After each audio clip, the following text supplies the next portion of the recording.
Good evening, everyone. Hope you're all doing well. If you're joining us here, well, Stellaris updated to the point where we can actually start up a new game. And hopefully we can get through a full game of Stellaris before they decide to update the game again and break the saves. So we'll see how that goes. With the recent update, we also have a very intriguing, story-wise, origin we can choose for our spacefaring civilization. Now, my author played around a bit and with his own group of friends tried something out and decided to tinker with it a bit more. So we're going to take something a bit more mechanically focused and build a story around that this time around. And then we're going to see how it goes. So, without further ado, let's get into it. Oh, right. I had to actually have it. A second.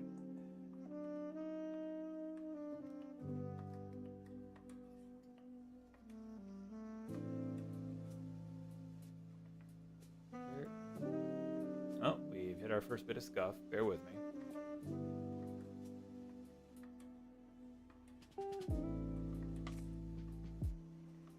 That's right.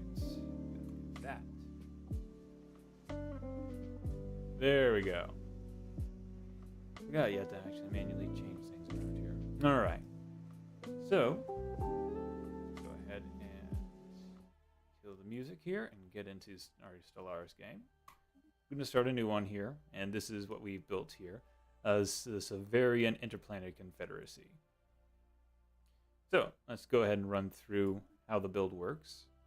For our species appearance, we're going with a plantoid, and in this new update of 3.9, we have basically humanoid plant folk as opposed to all these other lovely specimens you see here. Well, with Silvari, because I enjoy Guild Wars 2 as my MMO of choice, and the Silvari were one of the more interesting races of that game. With our names, we're going with Plantoid 3, so we have like Jasmine Linnaeus or Erica Hawthorne, that sort of thing. Now, before we get further, I'm going to just quickly go, if you look down at our description here, you see a list of mods that we have. So, one of them is used for the multiplayer purposes. The first one, no clustered start. And after that, we have our UI Overhaul dynamic, which makes things a little bit more readable and a little bit less cluttered on the screen. Then more specifically that I want to highlight, we have additional traits, a mod, which gives us a fair bit more extra negative and positive trait modifiers, as you can see. Thermosynthetic wood is very nice, but that's like 3 points. For our purposes, the only one I believe that is from there, I think United might be base game if I recall correctly. But regardless, most of what we're choosing for this race is going to be from the vanilla. We're choosing Unruly and Free Spirits, as from a mechanics standpoint, these don't really affect the gameplay. But we'll have to figure out how this plays into it. And they're united, so they get a unity boost. They're intelligent, so they do good at research. And they're adaptive, with increased habitability for a lot of planets. This is going to be key to our playstyle. Now, they're unruly, but they are united, intelligent, free-spirited, and very adaptive to the situation. So while their physical form might be better suited to a particular type of planet, that doesn't stop them from being very good at dealing with other sorts of situations where perhaps they might not necessarily be suited biologically, but they can work around that sort of thing. And this is something we're going to be going heavily into as we progress through the game to help with our play style. So next, this is something I want to switch over to. We're going to go to an arid preference, because arid worlds have more focus on energy, which is something we're going to need. Our homeworld name is called Segrove. The star name is called the Pale, in reference to the Pale Tree. And I like trinary systems. That's just personal preference. In this specific case, it is three star systems in close proximity to one another, is how this one works out, as opposed to having 3 stars clustered around each other. City appearance, plantoid, naturally. Our origin is called Fruitful Partnership. This one down here. Now, down here you can see all the ones from Gigastructural and everything. That's one of the other mods we're using, so we can get really interesting mega structures to help really go crazy with our economy. But moving on. Fruitful Partnership. This verdant civilization has developed a unique synergy with spaceborne fauna. By altering their fruits to these creatures, they entice the seed dispersers to aid their colonization efforts. So, you have to be some degree of xenophile, pacifist, or gestalt. You cannot be machine intelligence or devouring swarm, and you have to be either plantoid or fungoid to choose this origin. Hence why I went with the more Sylvari-looking one. Now, we get space fauna dispense seed pods throughout the galaxy. They are spread to colonizable planets by the space fauna that grazed at our starseed gardens. On uninhabited planets, we can put dormant seed pods. On inhabited planets, we can put invasive xenoflora. Now, dormant seed pods are something that will eventually be able to become our new colonies.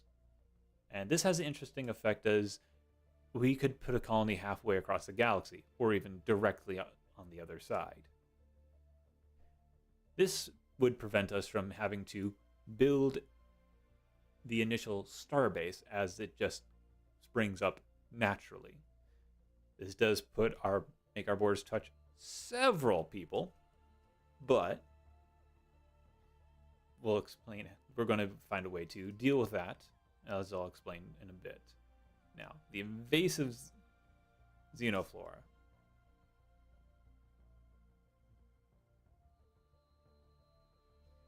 This can give us some bonuses to food and society, as well as being able to use a special project to summon armies to appear on this planet during a war. Very useful to have for defensive purposes. And then we also get the Starseed Gardens, which is what produces food and is what lets the spaceborne fauna spread our kind across the galaxy. We can do seed bombarding, which does no damage to armies, heavy damage to the planet, but none to the pops. And then just spawns blockers to basically render the planet useless as it's now covered in invasive plants, essentially. Very nice. In our home system, Tiyanki are the space whales and sort of thing in this game. Kind of more resembling jellyfish, but basically they're seen as space whales. So this is what's going to be our thing. Tiyanki are going to take our seeds and spread them across the galaxy. Now for our government and ethics, we have the Ethics and Civics Bug Branch mod, which is giving us all of this and all of this. Now, the thing is, for this particular build, I want Idyllic Bloom as one of our civics. We'll get to that in a second here. So for our main ethics, which determine what civics we get, we're going to go with Xenophile and Fanatic Cooperative for worker happiness, reduction of some of our upkeeps, as well as a 10% society research speed bonus. This is going to be key because we are going to want to go straight down to genetic ascension to basically give ourselves the ability to make ourselves more adaptable to a wider variety of planet types. Now, this does tank our trade value, but trade is not something we're going to be focusing on. It can be beneficial for this particular playstyle. However, I tend not to do corporate runs, at least not as much. Once you do a corpo run, this playthrough feels very the samey to me. We might do one in the future if we come back to this, but I'm not going to make any promises. And then one of the other ethics that get added is ecocentric. Fanatic ecocentric, we have a reduction of our pop growth speed. Not too bad, but 10% is significant, but not insurmountable. Furthermore, it gives us an additional 10% habitability combined with our other trait. That's additional 20% habitability bonus we're going to be having for all these other planets we're going to find. And further reduces upkeep costs. Xenophile we're using here as a way to have extra envoys, as well as having better diplomatic agreements with other civilizations. This is what we're going to try and use to stay as much as we can out of conflict. Now, if they want to go to war with us and take over a star system that's far away from any form of us being able to provide support, we'll just let them have it. It's not going to be worth it, and that's just going to have to be how it is. Now, we could be a Gestalt hive mind and just eliminate one of the resources we have to worry about, that namely consumer goods.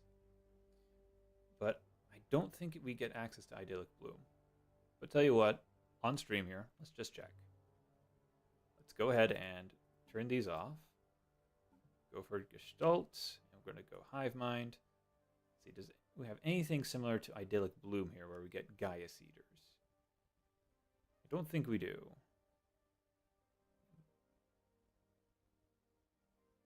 Now we got that ability to burrow. Okay. You know what? Maybe we do want to be this. But I do like being non-Gestalt, though, as the thing. Start with 3 reanimated amoebas. Oh, that's interesting. That might actually play pretty well into our whole thing. You see, I wanted Idyllic Bloom for the Gaia Seeders thing. Because you basically turn our planets eventually into Gaia worlds. Increases our pop growth speeds, increases habitability, and eventually gives us a Gaia world once it's complete. That's kind of why I wanted to go with that one here. Now, oh, we do have Idyllic Bloom here. You know what? Let's go ahead and be hive minds here. I do like being able to knock off an additional resource I don't have to worry about, because if we're not building consumer goods, we can just focus on making alloys. That also makes things a lot more feasible for us. Now, do we want to be a hive mind, I guess is the question. Or do we want to be a series of plantoid individuals that are just happen to be connected. Now, the Sylvari in Guild Wars 2 are free-thinking individuals. They come from a singular source and a shared dream, but they themselves are not connected beyond their initial place of birth. However, a plant species with the mycelium network that runs underneath the soil that and trees can communicate with each other, it's not out of the question to say that it would make sense for them to be something of a hive mind.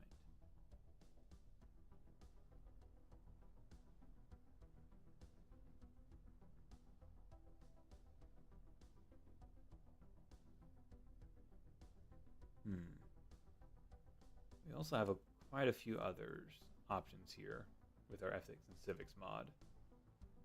Now, environmentalist is an interesting one. Functional architecture was going to make things a little bit easier for us to deal with, so we could have these two basically simultaneously. And then being able to build up our planets a bit faster by having them cost less to do.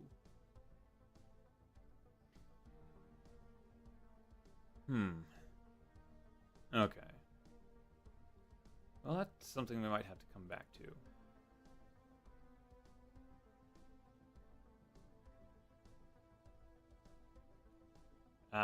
So if we're a hive mind, we can't be free-spirited. That makes sense, though. We'll come back to that. Let's see. Alright, so let's go through here and see what some other our options are going to be.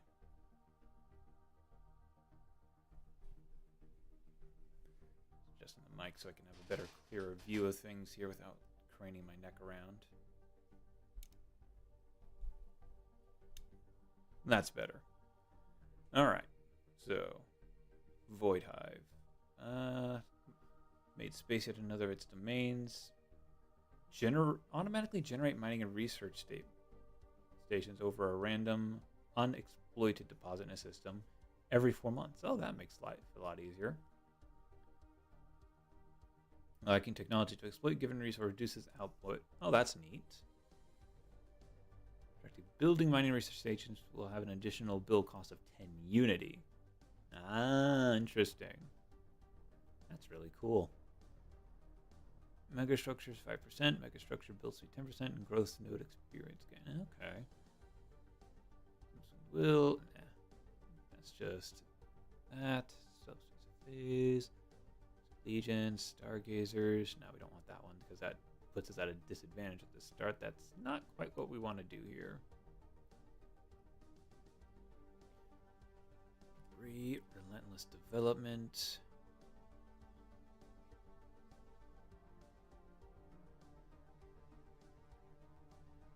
That can be useful. Knowledge. Premium pool. Oh, permutation pools. Let's see. Tendons drones. Increase pop assembly, reduce habitability. Yeah, we don't want to do that. Processing. Oh, that's a food into alloys. That's not one I'm particularly interested in. One mine for Unity. Neural vaults for the leader increased. Natural neural network where our scientists start at level 3. And our unemployed pops are producing research points. For every new pop, gain 3 Unity for every pop in your empire. Every new pop has a 15% chance to grow a second pop. HiveMind's strength is directly connected to the number of drones that it has under its control, so it does everything it can to ensure that its growth continues evermore.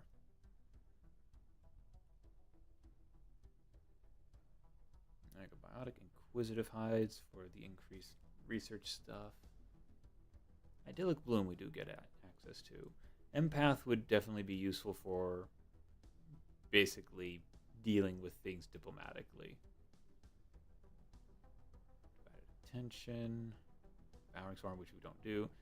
Cordyceptic drones. Yeah, something like that. Cognitive focus. Synapse drones. Okay. I got burrows, which increase their habitability, as well as providing extra stuff. Biogenesis for terrestrial sculpting, autonomous drones, and then aesthetic. Well, we got some of what the main thing, which is the idyllic bloom as a hive mind. That said,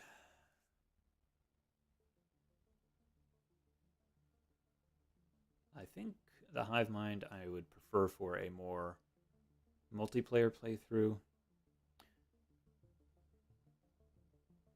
You see, now I have to think about this because I didn't consider hive mind until now. What do these give us? Proliferation. Not form, but can join.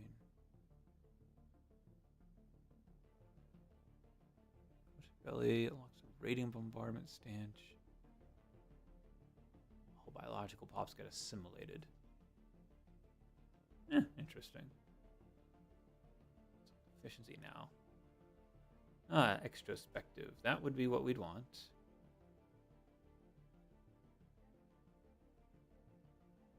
And then connections for the Unity, potentially. Convalescence.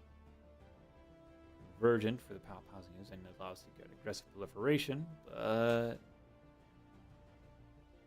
yeah, that's not going to make people like us. And passive. Direction building slots. Build speed. Megastructure build speed. That would actually be really nice. Aggression for the extra research speed. Introspective. Stability is nice, I guess. I don't have to worry about that. Okay. Mechanically speaking, hive mind would be interesting. Do we want that to be our story for this one?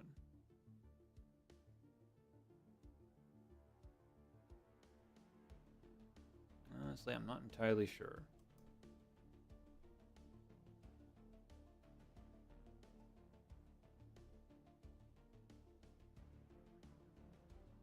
Let's see.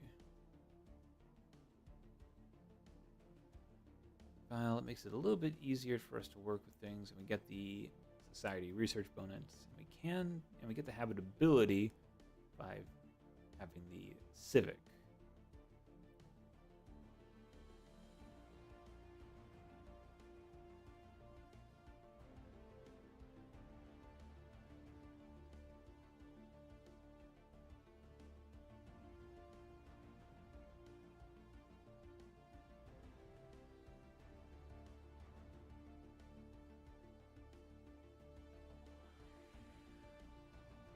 That's right, we can only choose one of these external ones. That's how that works. But we can change it pretty easily. So I guess we would start with focus down research or unity. Well, we got some research bonuses already with our traits, so we'd want unity thing.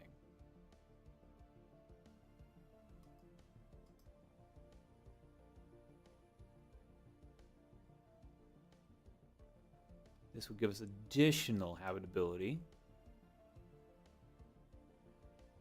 which would be useful.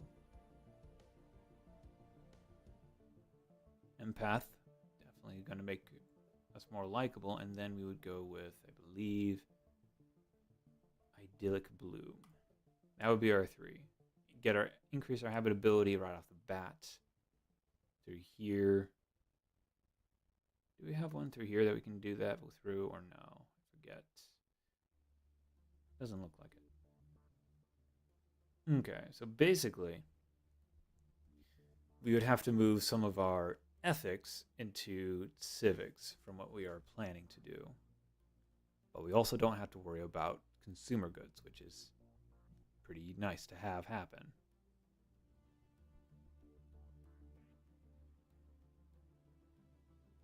Do get extra monthly influence, which is nice.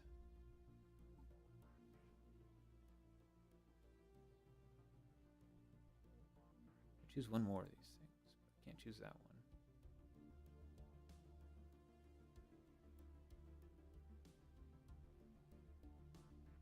guess we'll go with the leader experience gain and automatic resettlement chance.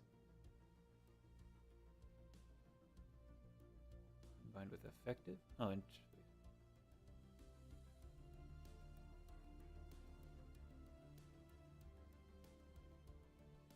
Most effective gives high pops happiness and consumer goods upkeep. Yeah, we don't want that.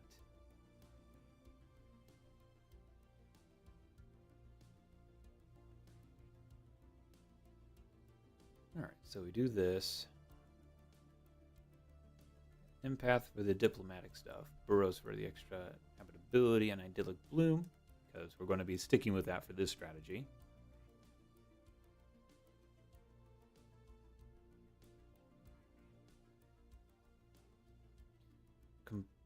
On the other hand,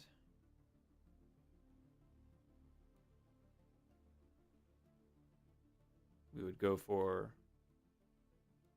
increased worker happiness, pop housing units reduction, empire size from pops reduction, and the society increase, which would be very nice.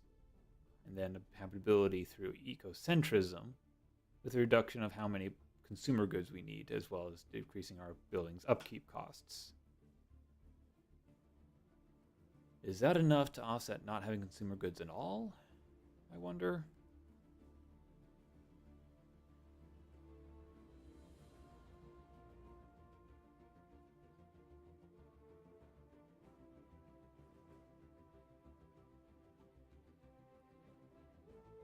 You know what?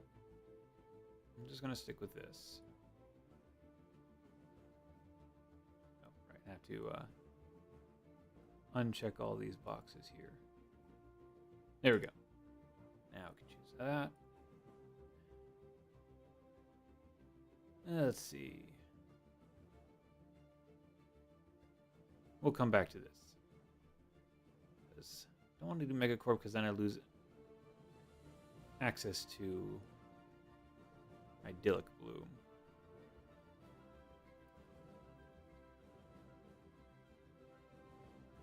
Which is the main point of running this particular build, so yeah.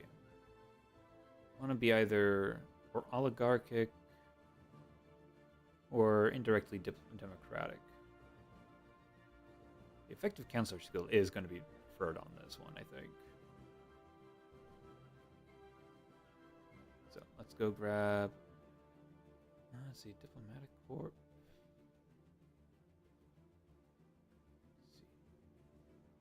So we wanted idyllic bloom.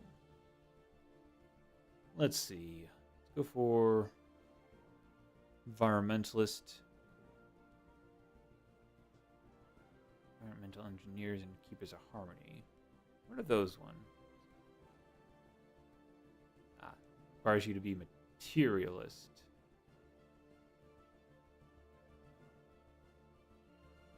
Add geoengineer jobs, which give you unity, as well as amenities, just energy credits, food, and depending on the blockers.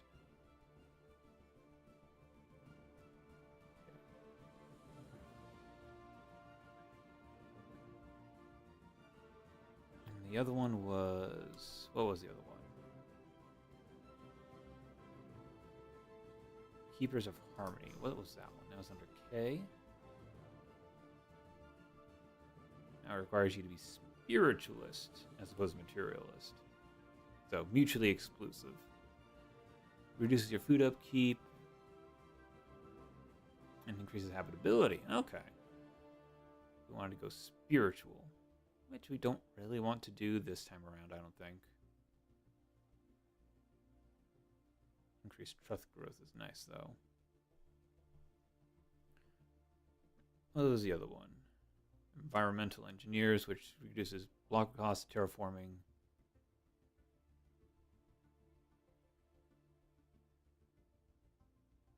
Now, the environmentalist kind of fits the bill what we were trying to do anyway, so I'm not too worried about that. Alright, so our last one. I wanted functional architecture, but is there a better option here?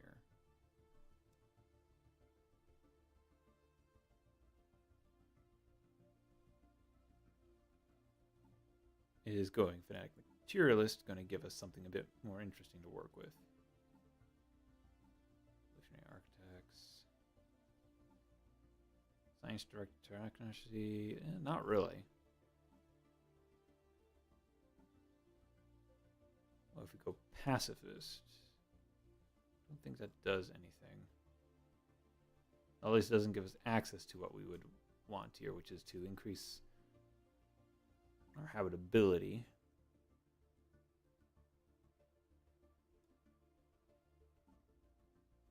Tyrion, nah.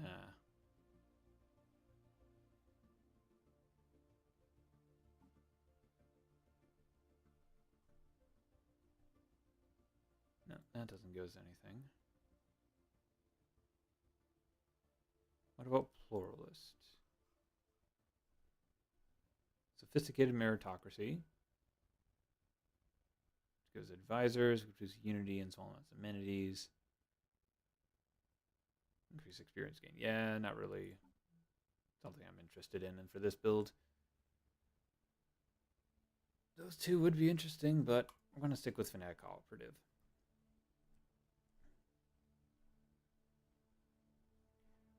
All right.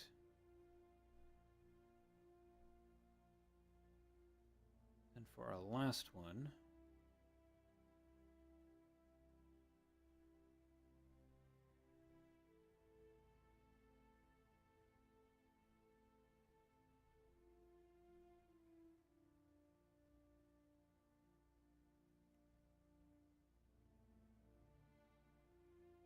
we might do functional architecture. Because that does give us additional districts with certain buildings.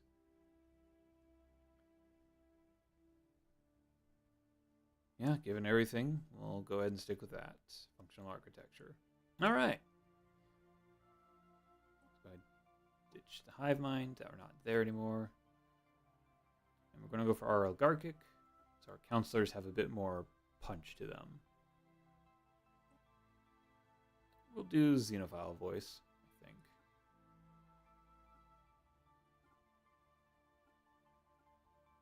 You know what? I may have turned down the volume for that. That's fine. We like our flag. Ship appearance went with Aqua. Because oddly enough, I feel like it's a bit more plant-like than the actual plantoid ships.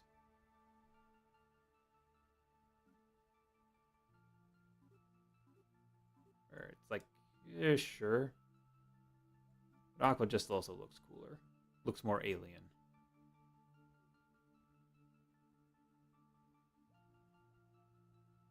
Tox would be pretty junky, though. We're going to stick with aquatic. Appearance, Rowan Lights. They're not going to be immortal, but let's see. Let's come up with a back biography for this High Commissioner. Now, let's actually take a look at her traits. That's right. We went with Spark of Genius, so she is a scientist. Let's start from that.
Let's see, what do we name this planet again?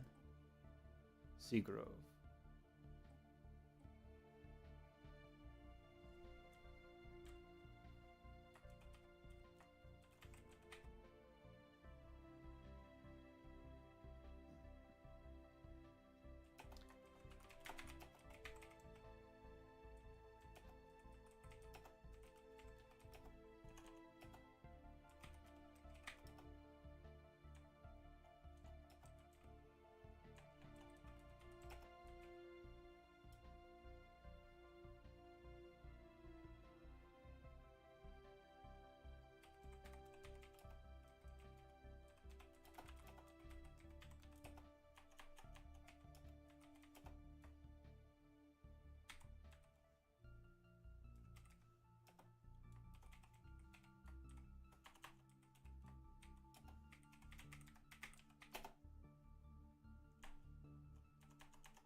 bloom. What's the word for that?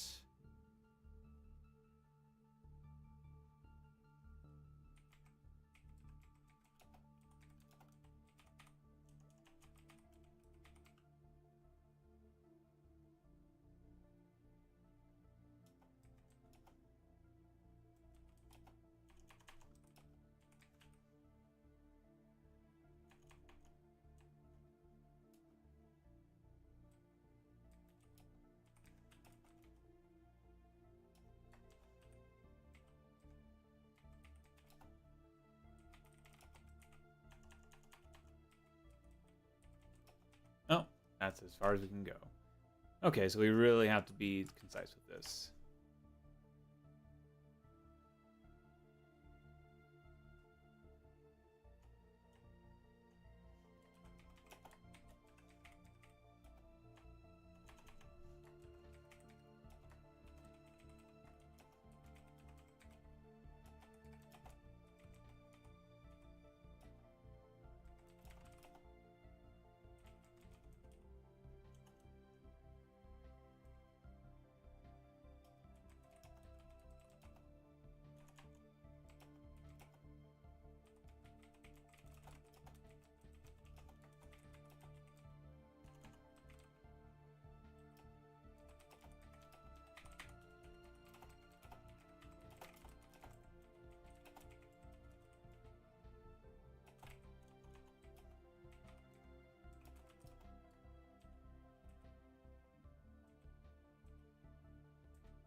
There we go. Rowan was always fascinated by the stars and the fauna that traveled the cosmos.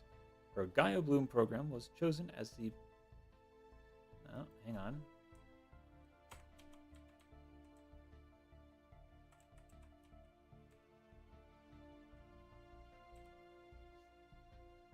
Planet's main method of exploring the cosmos. Galaxy.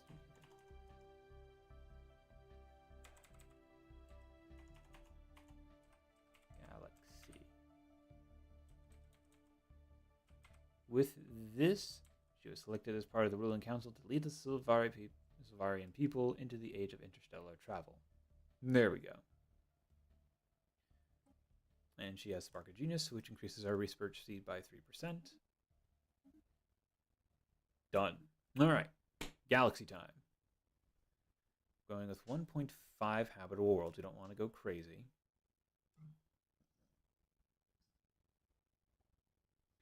Go with a couple of guaranteed ones, just so we have some worlds nearby we can work with.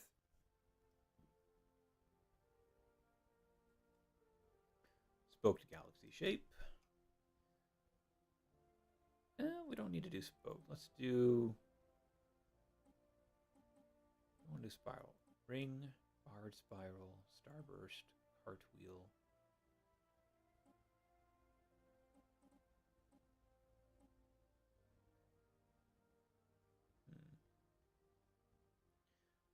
Four-arm spiral would... Carving out. Oh, we'd have to go a little bit bigger if we wanted 6 arms, I guess.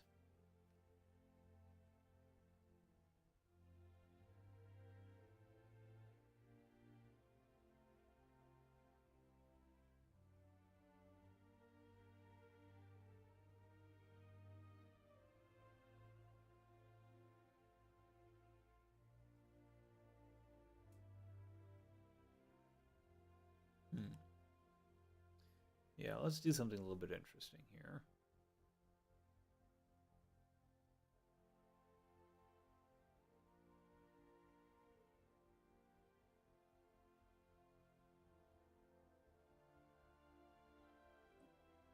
Well, I don't want to make it a big galaxy, because then that's going to be a lot of late game lagging.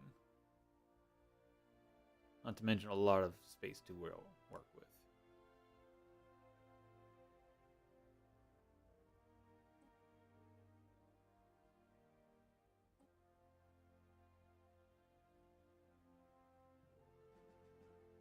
Actions. Starburst Galaxy.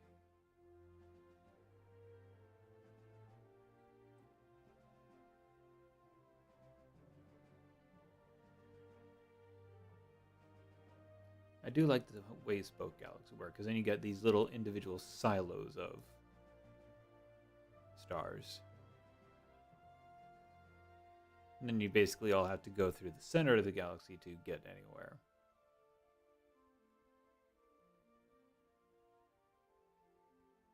It does make interesting. Basically, you're trying to fight for dominance of a particular silo. But with our playstyle, I don't think we need to worry about that, because we're going to be brushing up against other people in the galaxy regardless of what we do. Let's see. I'm going to just quickly double check how some of these galaxy types look here, just to make sure I choose one that's interesting.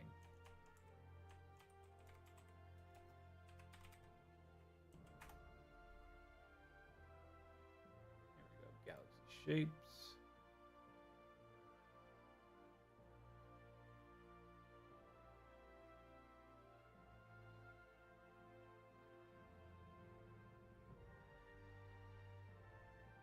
Here we go. So spiral is kind of your more typical one. Elliptical is your standard evenly distributed star setup. Starburst is kind of weird looking. Ring, basically that, but there's less stuff in the middle.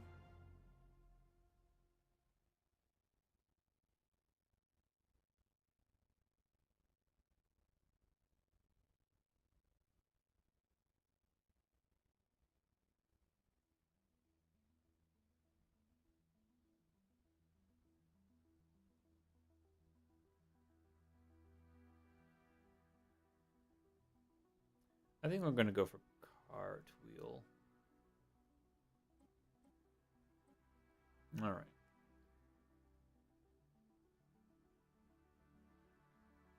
Leave there. Guaranteed out worlds.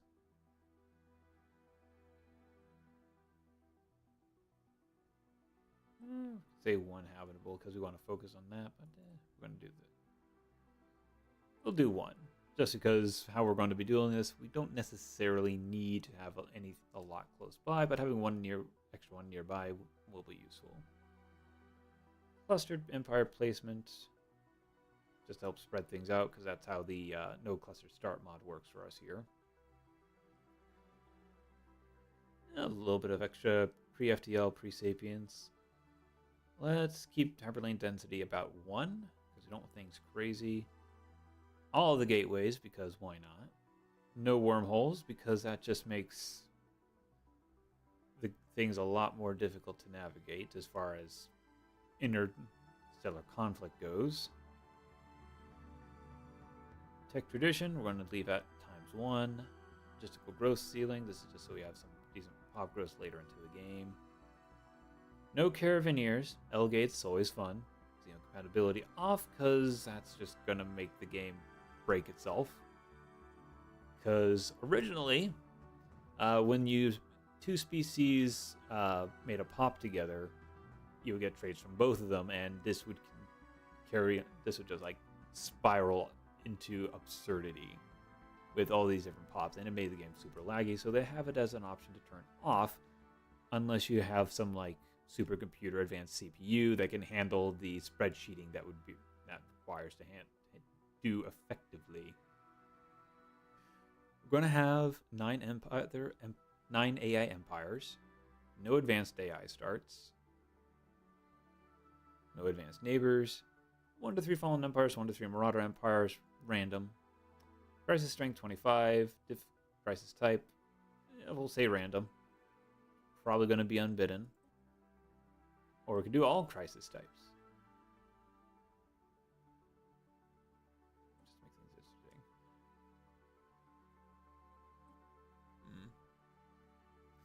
Okay, so when we last played, the AI was able to crush the one crisis that showed up.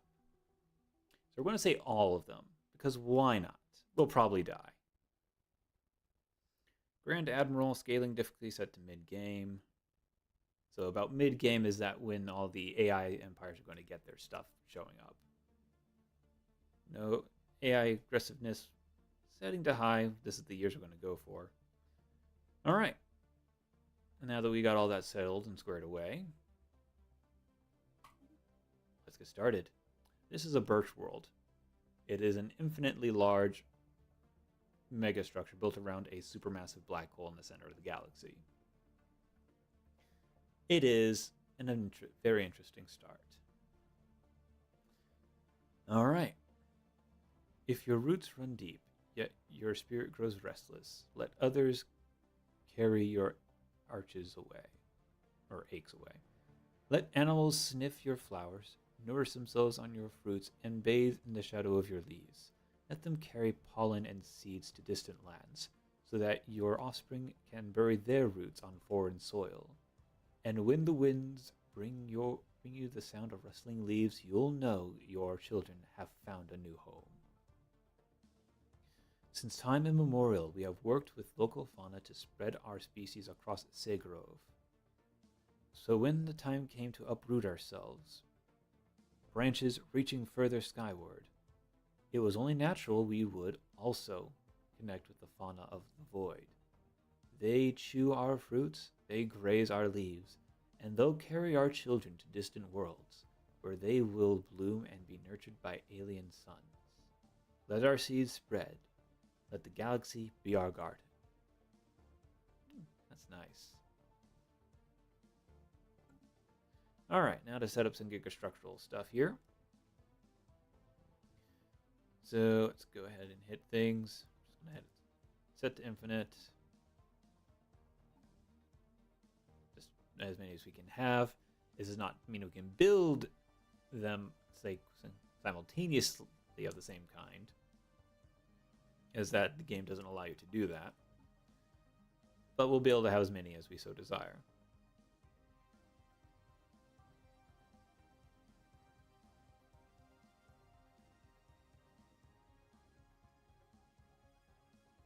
Right. I'm going to say build cap at 3. We're not going to build too many all at the same time.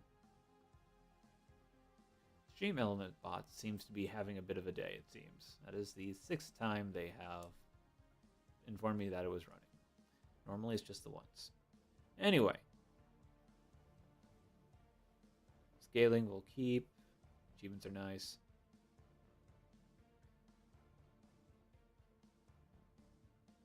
Wrecked warships. We could increase that, but we're not. You know what? Let's just have a little bit more wrecked warships. They'll be a good source of alloys we can consume. All right. So it's 100%. We're going to set our output to 200%. Costs, we're going to reduce down to 50%.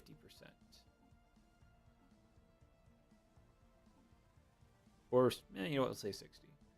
Upkeep is going to be reduced to 10%. Now for the AI, because the AI cheats, we're just going to give them a little bit more upkeep and a little bit more cost to work with. That's just writing good AI. It's hard. They're just going to be cheated more resources, so we don't have to worry about them having that sort of thing. All right, Event Horizon Offset Facility. This allows us to have access to living metal and a few other things. Well, some decent late game tech. Which, because Guilli's is no longer supporting his ship parts mod, we are probably going to go ahead and keep that. The compound. This crisis is outdated. The mechanics are annoying to play against. It'll be reworked eventually, but until then, play at your own risk. Okay, well, we won't bother with that then. AI building the EHOF.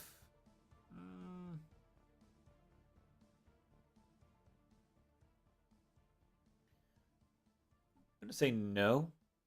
I just want that to be our special little thing that we do, because it makes us a little bit more special in the galaxy and also be very useful in the late game. Core. Potential for the Eternum. It's going to be completely random. So it might be just a quasar, a other thing, and there's always just a chance of it just being the Aeternum or the black hole.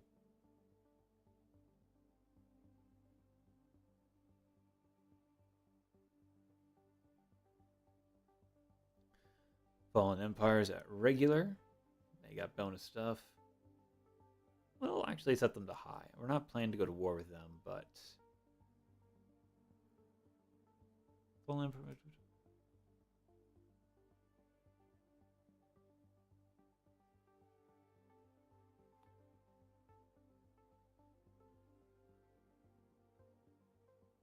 And interesting. Sure. Galactic Federation determines whether or not the Galactic Federation should form upon building a quasi-stellar obliterator. Basically, a really big gun you can use to wipe out whole swaths of the galaxy on a whim. Probably should. All unique system, Katsum Imperium. It's a pretty fun little mid-game crisis thing that has a chance of spawning. Last time it did, though. The Blockats, that's at the very end game, which we may or may not be able to actually interact with, depending on how well this game goes. We'll say yes. Now, one of our last things here is Guilli's planet modifiers. These gives our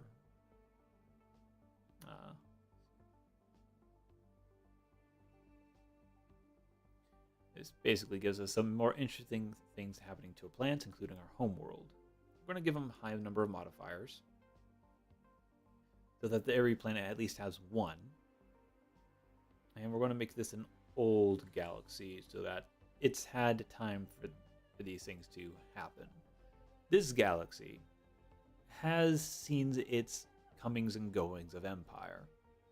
It hasn't necessarily encountered a crisis situation, and there is a chance that we may have our own Aeternum that has reset the galaxy on more than one occasion. So, with all that set up, let's take a look at our... We're on a Class B star, Class A nearby. That'll be good for some stellar megastructures later. Okay. Let's go ahead and get our research in. Let's see. Go for that one. There we go. So 2 out of 3 ain't bad for the research speeds. Dispersal. That's good. Got opportunities. That's going to give us pop happiness, which will just give us a very nice start to go off with. We'll leave that there.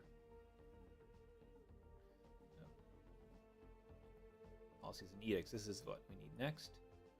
We'll go with away teams. Go with mixed state because that's all we can do. Transport we're going to set to military, I think. Because we don't really need these other bonuses. We're not really focusing on trade. We're going to go with state media for stability and reduce chances of our ethics shifting around. Makes the game run smoother. Let's see. Again, trade value. We're going to go for military comms for the extra naval stuff, as that'll be useful if we get into a scuffle. Let's see. Planned economy. Yeah, we want to have a regulated market just so we don't have a penalty to our influence. Slavery is prohibited. We are going to allow population controls, though.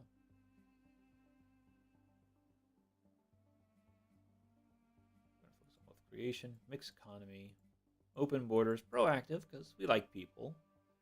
Resettlement, good. Orbital surrender, yes. Bombardment, selective. Benevolent vassalage, if it happens. And unrestricted wars, because we might want to go fight somebody. You never know.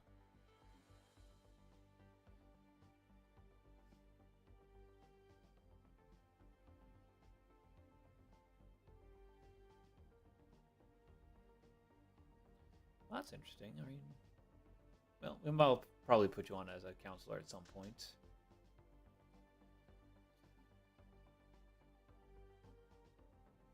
Alright, I think that does it for all that. Segrove. We have our Ranger Lodge, and we have our Gaia Cedar in Phase 1. Oh, lean gases. Good to know. We do have a nature reserve, which produces unity for us. Alright, let's see where we're at in this galaxy. In the Arija patch. Ooh, good. We have Gateway nearby, 2 of them, and a black hole. Alright. Set you to auto. See, Arctic world. Not really something we can work with, but just go ahead and set you to automatic. We will immediately build a second sign ship. We have Gaia Cedars here. All right. I'm going to get some water real quick, and then we'll hit the start button. Be right back.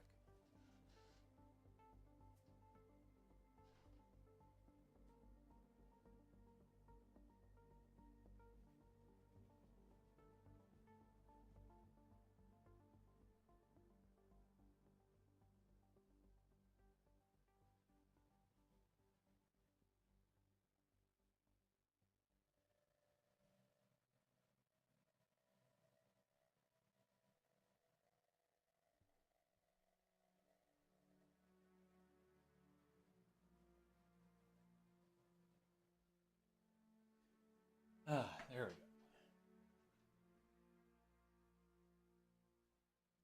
go. All right.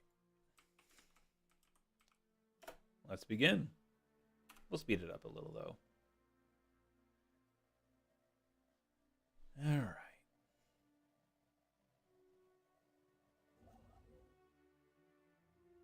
Mining stations on being built. Ah, Taw aliens. That was fast.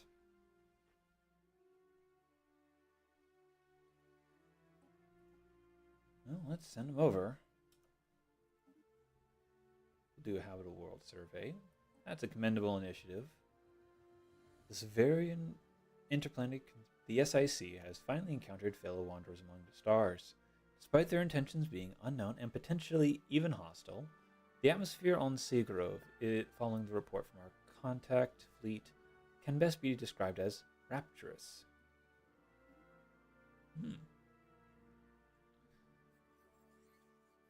First contact protocols. We will greet them with open arms.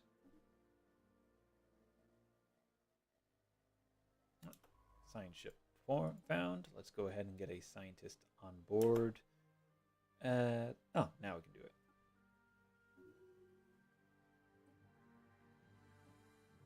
Construction complete. Ah, yes.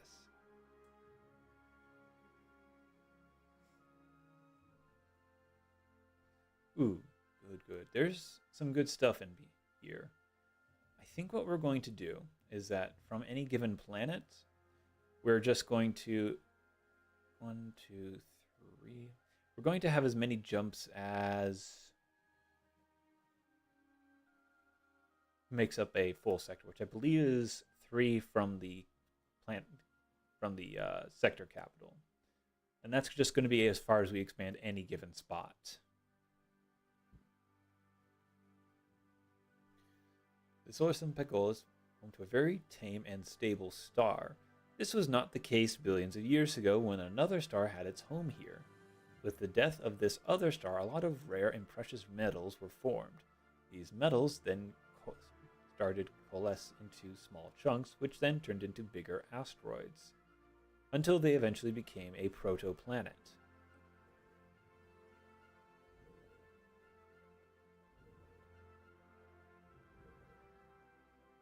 This planet is now called Pegol 2A. and has a substantial amount of precious resources. Abandoned gateway, which we can see here, which will be useful for later. I like that I have two nearby. Right, energy production is good. For the galaxy's spaceborne fauna, we built a garden. We filled it with flowers, fruit, and sticky seed pods, ready to latch to the skin of these magnificent creatures. But would these void dwellers appreciate our banquet? As soon as they bit the first apple, our anxiety dissipated. Ugh, that was a hard one. Since time immemorial, we have offered fruit and shade to the animals on our planet. In return, they carried our seeds. Now this ancient pact has been replicated at a galactic scale. Spaceborne fauna will carry our seed pods with them as they travel. With a little luck, our seeds will fall on a colonizable planet where they will have everything they need to establish a new garden for our people. We need only direct an energy beam to activate them, allowing us to inhabit new planets without having to send a colony ship.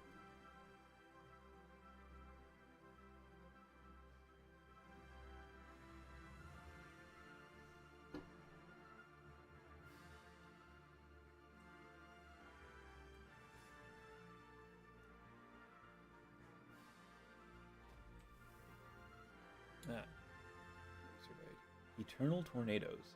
Deep within the atmosphere of the gas giant Pagol 1 in the Pagol system rage extremely long-lasting tornadoes.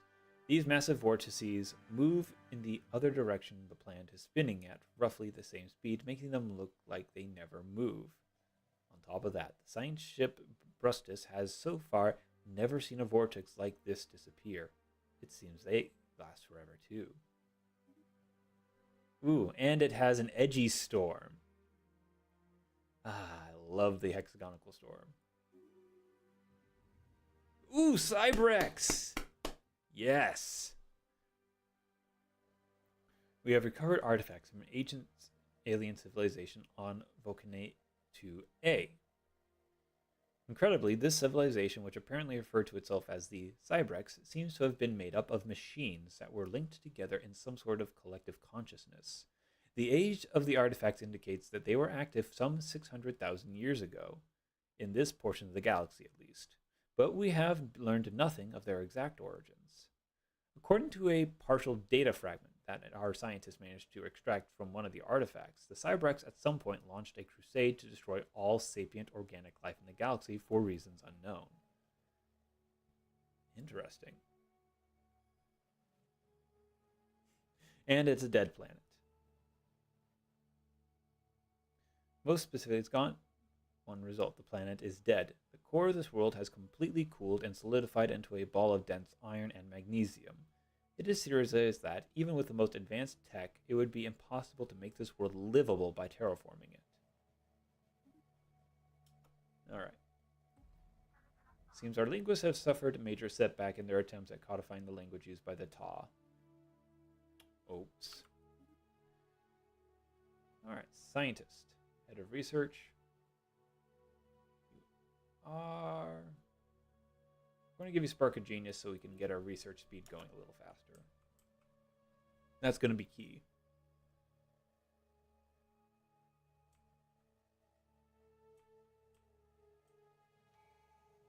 Oh. Traditions. Now we did take Plentiful Traditions mod. Enmity. That's interesting. This was one they added, I think. And then the mod isn't quite playing nice with it. But I don't think this is one we wanted to take anyway. Yeah, it's rival-based. Yeah, that's not what we want. To start with, we're actually going to go straight for prosperity. That's going to basically increase our mining station outputs and just help our economy overall, which is going to be very helpful for later. Now then, I believe we had a... Where's it? Here we go. Oh no, I just said we had an option. Never mind.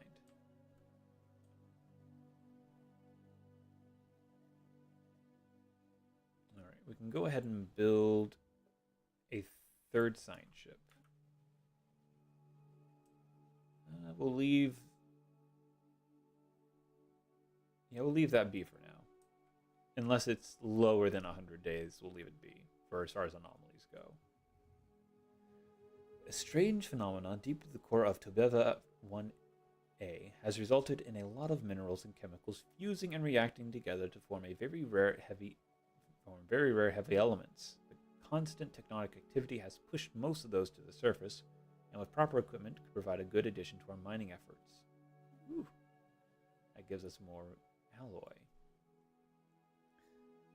And also has a giant ocean of magma. Wonderful.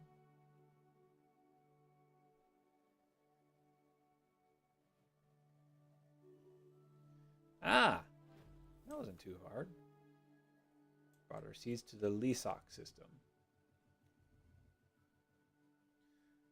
When scanning Tobeva, the science ship's onboard computers quickly detected repeating patterns in the radio frequency signals it emanates. An engineer recognized some of these patterns from a piece of music it once observed. The engineer proceeded to convert the patterns using a particular clear instrument and managed to produce quite a unique sound. A full recording of these patterns has produced quite a beautiful sounding piece of music. With the right equipment, you can practically hear the stars sing. Solar sails, yes, we'll do that one. We have picked up readings of unknown nature. The signals seem to follow some kind of repeating signal, which could indicate sapient origin. Finally. So we got an arid world, size 12, not too bad. And there's a relic world nearby? Alright. It requires 3,000 energy to colonize it. So we're going to have to wait a little bit. So for now, let's just chill. Alright, you're here. Let's go ahead and get a new scientist.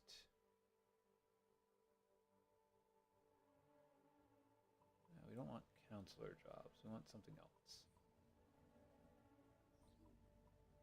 Create message in a bottle archaeological site at Tova. Oh, records of an archaic spaceship of unusual design. Oh, okay. That's neat.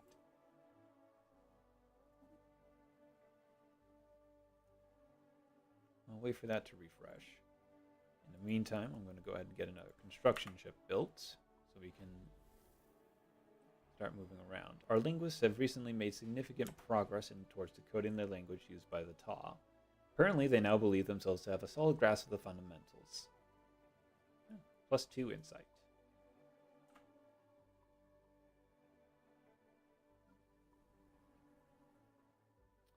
Okay, we've got 2 jobs here. I'm going to go ahead and say, let's build a generator district to start with. Oh.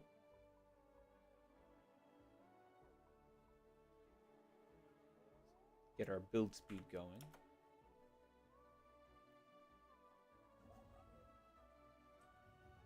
Life finds a way.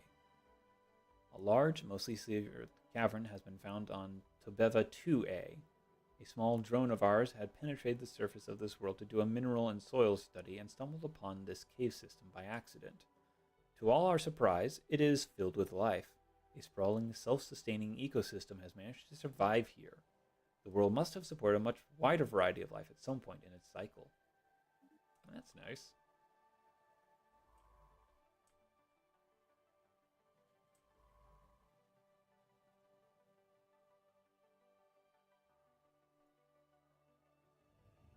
There's life, but not as we know it.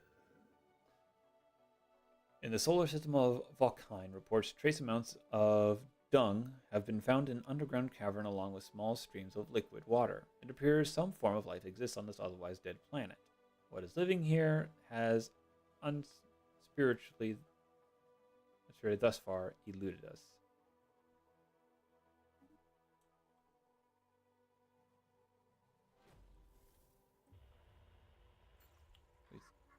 Oh, we have contacted the Curator Order. I'm not going to try and give this guy a silly voice. Greetings, Star Travelers. We are the Curators. Our ancient order was established aeons ago by the various galactic powers in the ascendancy of that time. We were dedicated towards the preservation of all knowledge, in an effort to safeguard the galaxy from descending into yet another dark age of mass extinctions and barbarism. We failed. Few of us remain today, but we are no less committed to our sacred mission than our predecessors were. We are willing to share some of our knowledge with you for a price. Upkeep costs and all that. Alright. Infinite opportunities is good to go. Let's expand the council next. And who needed to level up? Our head of research. Spark of Genius 2, Electric Boogaloo. Oh. Features. Let's do Sprawling Slum. We don't need that one.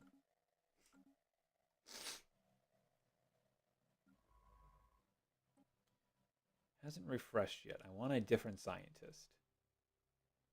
Oh, I had to wait 2.2 years.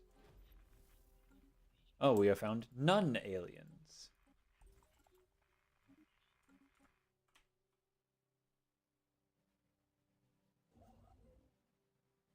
I'll send you over here next, I suppose. I think we can grab that. That'll be useful. Because that'll be something for alloys further down the line. Having at least one of those will be useful. Okay, food finally researched. We're going to go for pop growth speed, actually, because that's going to unlock our genetic ascension path.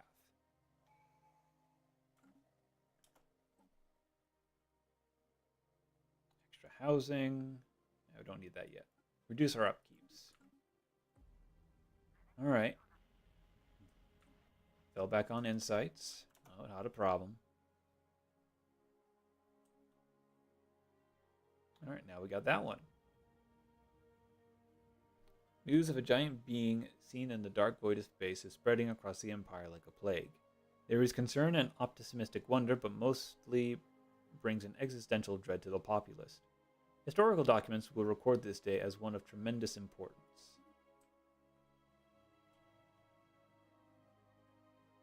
That's taken care of, and we'll go ahead and grab this one because we want to have that pulsar, and it's also a choke point. Let's see, energy grid because we want more energy. Ah, Cybrix outpost, right over there. Cool. The science expedition team led by Hazel Garland from the science vessel Brustus has found something remarkable. Upon landing, we have discovered that this world is untouched save for a lone structure lying in the heart of a forest. The building is still powered and contains only a few rooms. Strange markings not too dissimilar from runes skitter across the display surfaces. It is possible that this could be the remnants of an archaic language, or the ramblings of a long-dead madman. Linguistics experts assert that continued research of this runic language could lead to significant advances in understanding of alien social constructs and idioms, even if they vanished eons ago. Nice. Here's our specialist pop outputs. That world is manageable. And with Gaius Eaters, it'll be even more so.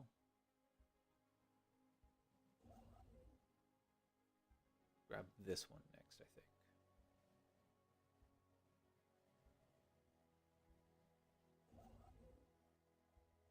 Move there for now.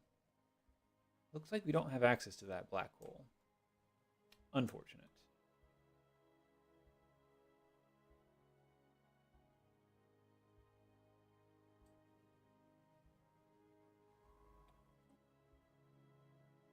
Almost time.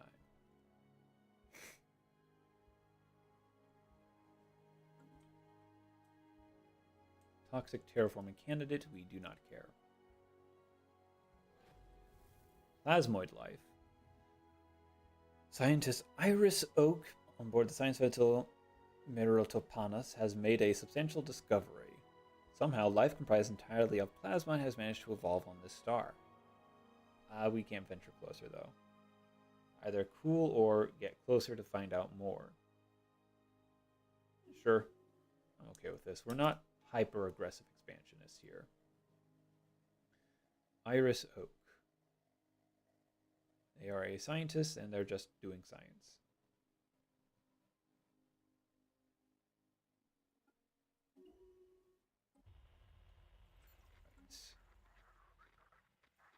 Follow some kind of repeating syntax. So we're getting more information. Upkeep from jobs reduced. Okay. Now. 141 days.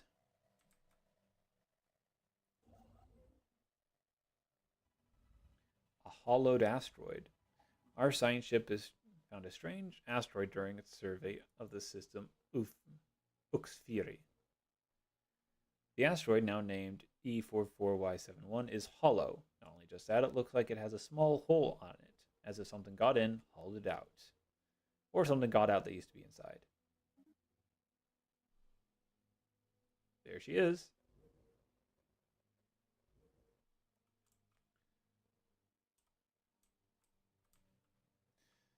Alright, that's done. Almost there. Do it. Getting more areas around here is going to be beneficial to us. Oh, right, our leader's refreshed. Let's see. Archaeology skill? Yeah, we'll want to have an archaeologist on board. We'll also have you research special projects. Let's do mining station output. We're almost at 3K. We'll be able to have our first colony soon.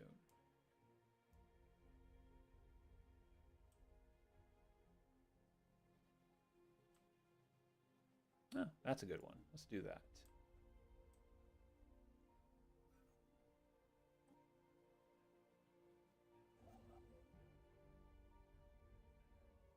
I'm going to have you move here because this is also a choke point and has an archaeological site that we do want.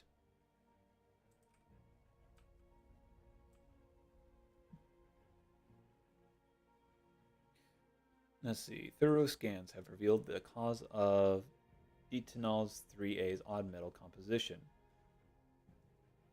The moon is the crash site of dozens of massive starships, larger than anything we could have ever imagined. Their construction dates back several million years. Nice. Source of alloys.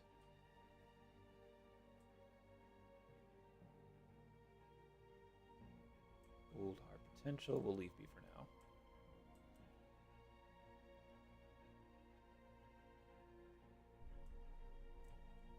Yankee are the first alien species we encountered, and we already learned much about these docile creatures. Capable of accessing some lower dimension of subspace, these spaceborne lifeforms roam system to system with remarkable ease. They graze on gases common to the upper layers of many gas giants, but have taken a liking to our fruits. They will rarely, if ever, attack even when provoked. They are the perfect carriers for our seeds. Calm, innocuous, almost boring. Do they hide any secrets? Dedicate time to further study. Let's do this. Oh, read. High Commissioner. Give you more research, or we can make you ally base. That'll be useful. Minister of Defense.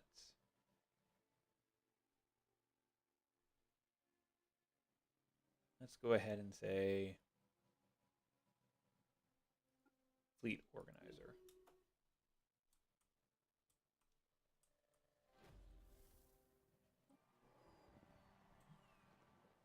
Oh. More and more use visual image of aliens known as the Nun. It is inevitable that these would eventually be leaked to the wider public. They have proven delightful to the Silverian public, who are now impatient to make closer acquaintances.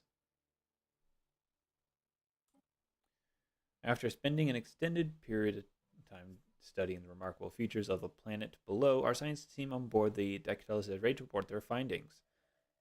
Flora Bloom has reported that the science team has made several additional discoveries studying the unique planet.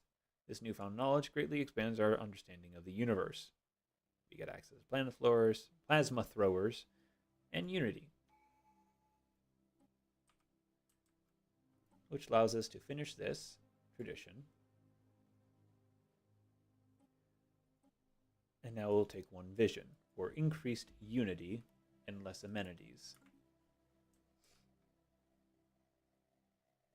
Material composition of the asteroid differs significantly. Less than 100 days, we research it. Strategic volatile motes discovered. Very nice.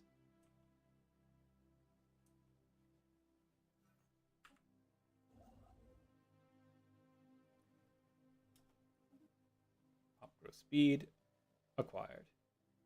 Gene clinics. Ah, a visitor. Welcome. We are the Shroud Witches. Within this void-born hull, our coven communes with forces incomprehensible to most mortal minds. We contemplate the secrets that lie hidden in dreams, reservoirs of untapped potential, the unseen gears driving whole civilizations. The Shroud reveals much to those who would listen. At this moment, I listen to you. What brings you to us? Do you yet know? No idea, but you're also not really particularly of my interest, because we're not going to be psionic. Not if I have anything to say about it. Oh. Fossils from what appears to be several species of aquatic animals have been found on the barren and airless surface of Too Long Didn't Read 285. There are indications that the surrounding asteroid belt was created from the remains of a shattered planet, and these findings seem to confirm that theory. Judging by the fossils, the planet supported life and was at least partially covered by water.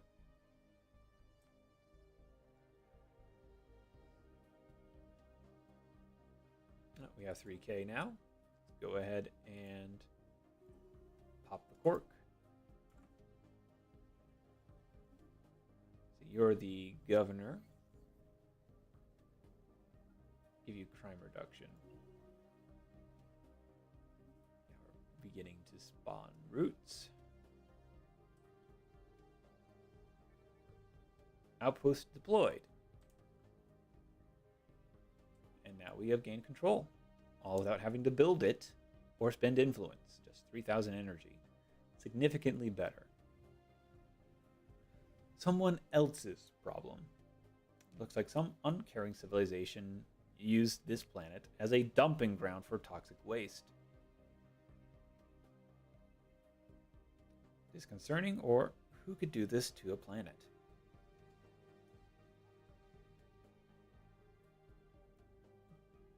Research. Option gained, power exoskeletons, unity gained, relic found, machine world core. Huh!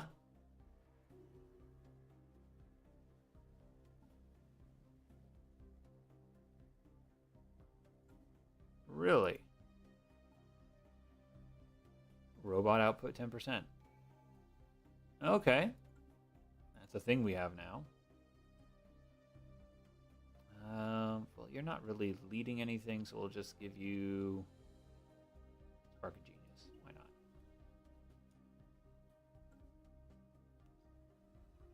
Ancient Behemothar. Occasionally surfacing in the upper atmosphere of Chorus 1 are ancient Behemothars. These hyper-intelligent creatures are several million years old and are home to entire ecosystems of symbiotic fauna and flora. Some of these organisms are able to interface directly with their home Behemothar in special chambers, in order to share information with their host. Certain animals are sometimes given the role of interpreter, serving as liaisons between visiting sentient life and the Behemothar itself. They are majestic. Take the unity gain. The atmosphere, of course, is so dense it mimics a flow of liquid. While extremely improbable for a gas giant to have such dense gas, it is not impossible. It is believed a combination of high gravity and very fast planetary spin and extreme counter motion in the gas giant's atmosphere is the reason for this unusual phenomenon. Oh, that is quite the place. Seeds have been absorbed. We will carry on. The prison. Oh, okay.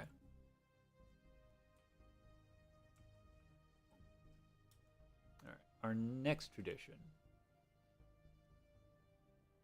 Let's see.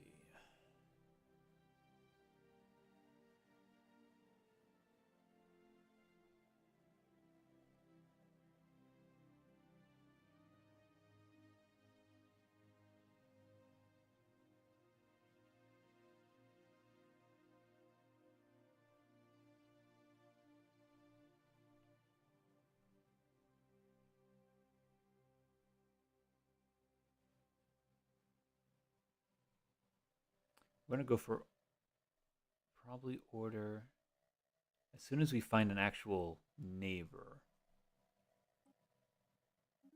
Then we'll go for diplomacy. But for now, we'll leave it at this.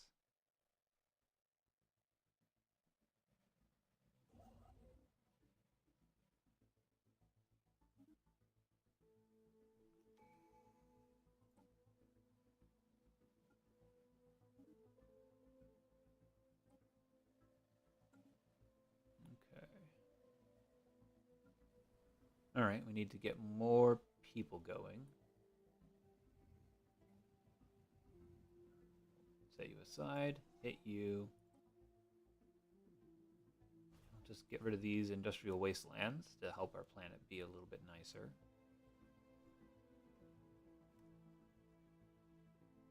That'll do. The temperature of Cenides 2 is several magnitudes higher than what is expected for this type of gas giant. It appears an unusual dense core of an unknown material is producing a lot of heat. The atmosphere is so hot, our probes are unable to reach the inner part of the gas giant to study what it's making, that whole thing.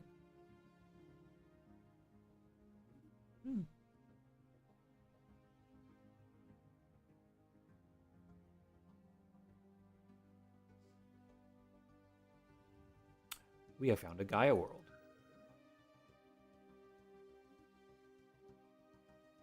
Scientist Garland has made a wondrous discovery on Wincourt Artem.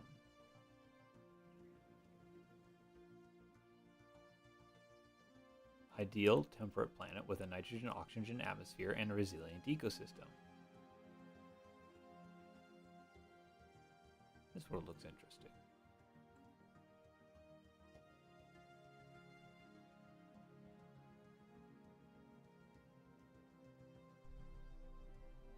After studying the feeding habits of our void-born friends, the scientists have made a scientific breakthrough. Adapting the Tayanki method of siphoning energy from gaseous matter, it is possible to construct weapons draining energy from enemy ships. Ah, neat. Let's go ahead and get another construction ship. Let's build some more Corvettes. Just because. It's only a matter of time.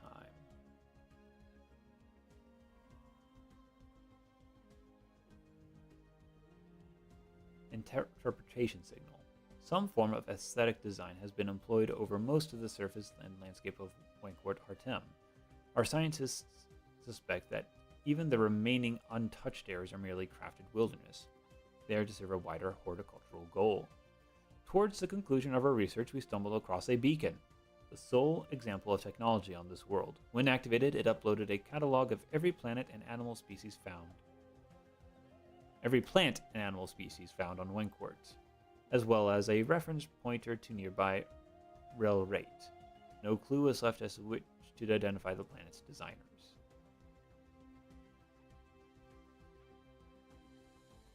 Oh. No longer hostile. Okay.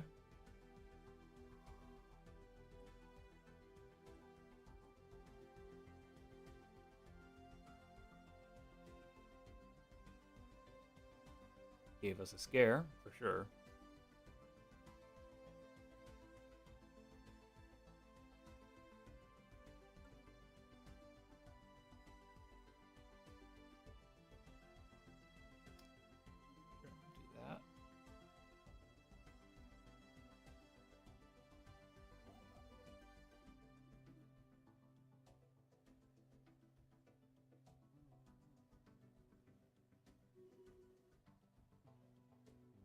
not sure if we'll be able to get that far. Our head of research will take the role of researcher. 2.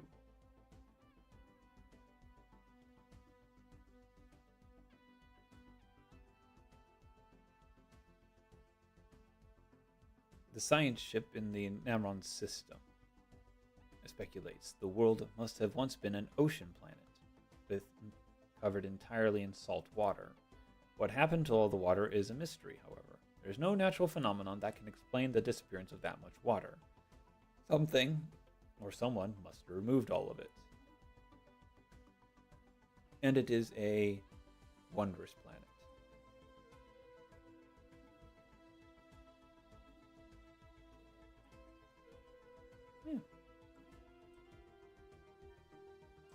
And now we have a valuable terraforming candidate.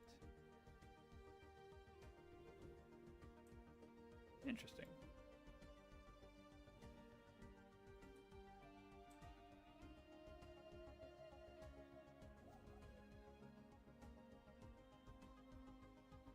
We'll get this one next.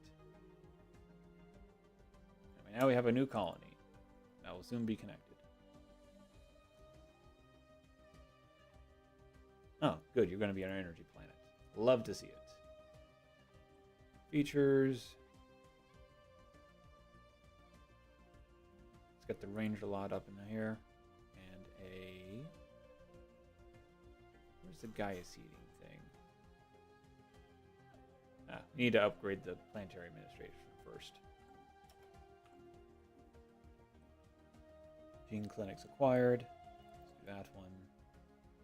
Let's increase our survey speed and set you to increase speed. Oh, more fruits have been taken.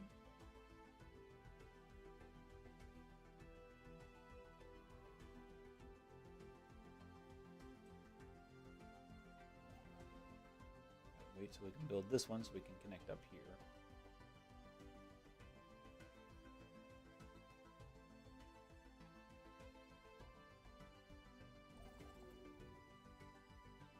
Colossal blobs of mold have been seen growing on moist areas of the planet Namron 3. These blobs have a light gray color and seem to be consuming minerals and metals from the top layer of soil. Every so often they burst open, releasing trillions of spores.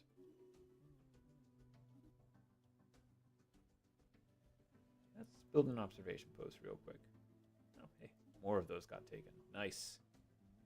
You're a regular scientist. Make you archaeologist.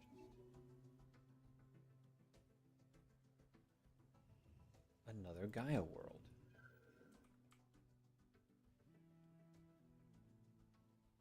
Oh no. We just found stuff and gained some considerable amount of unity.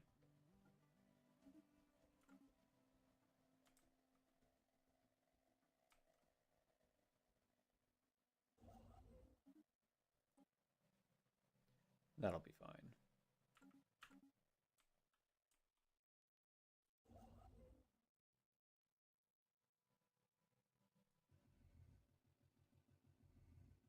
Mountains and rivers of Relate. Vast geometric forms on Relate are certainly not of natural origin. The planet's stylized landscape is reminiscent of a vast and dusty sea, punctuated with rocks with range in size from small boulders to landed asteroids. Our researchers conclude that this landscape was likely an art piece, or else is part of some ritual practice. However, the only perpetrators appear to be the gardening drones we saw earlier. Our attempts to backtrace their origin have yielded no results. We shall see.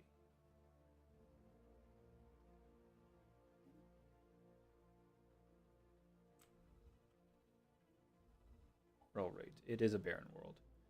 Home to buried decrepit ruins, Namron 7 used to be inhabited by a forgotten civilization.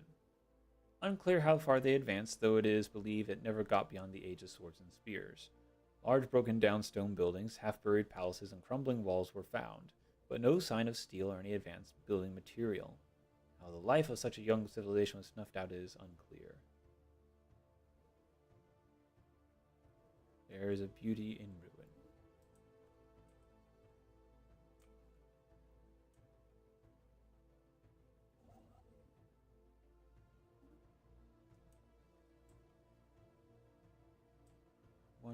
2, 3.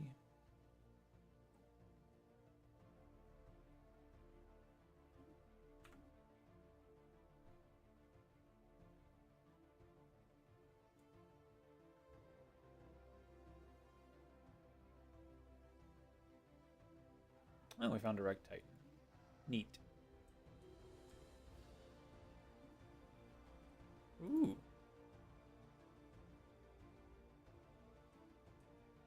Oh, literally right there. Okay. We have a singular faction. You know what? I will go ahead and promote this faction. Because why not?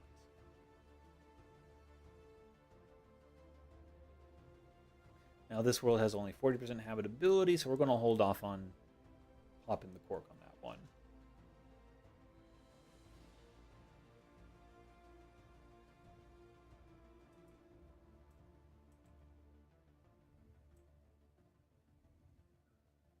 Hive Ruins. I think we did that one before. Not interested. Let's see. Let's do hydroponics. Rare crystals discovered.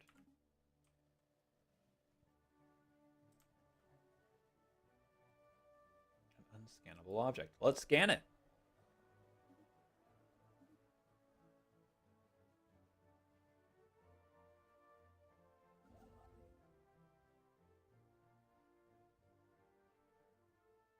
I gotta wait for this to finish up.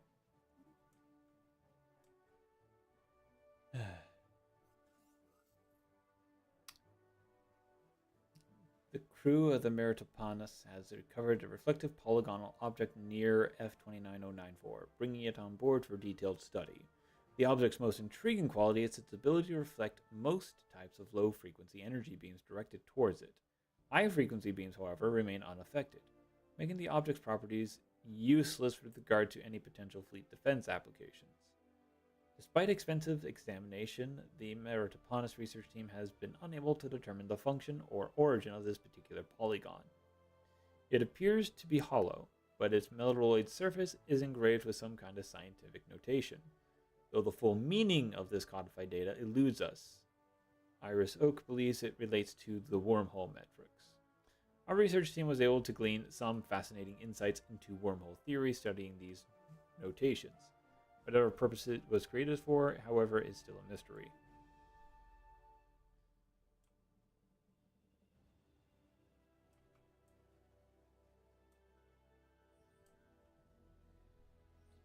Oh, alien murals. Wonderful. Glad to see that again.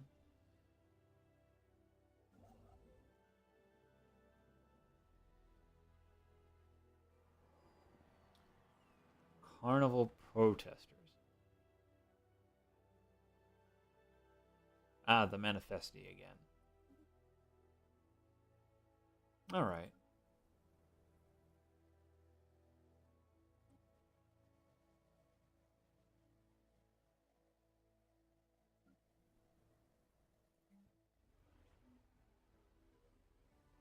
I'll let the players have their fun.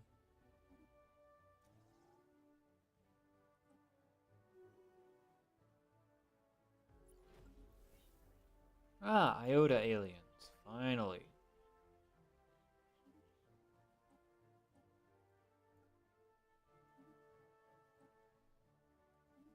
And we got that one. And now we're over here too. It's hilarious, really.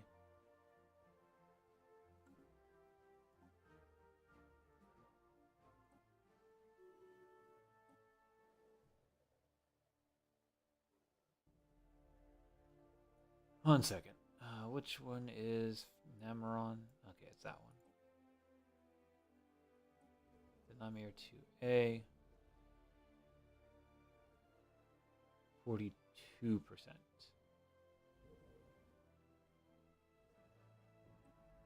Once again, not really an ideal planet to be starting off on.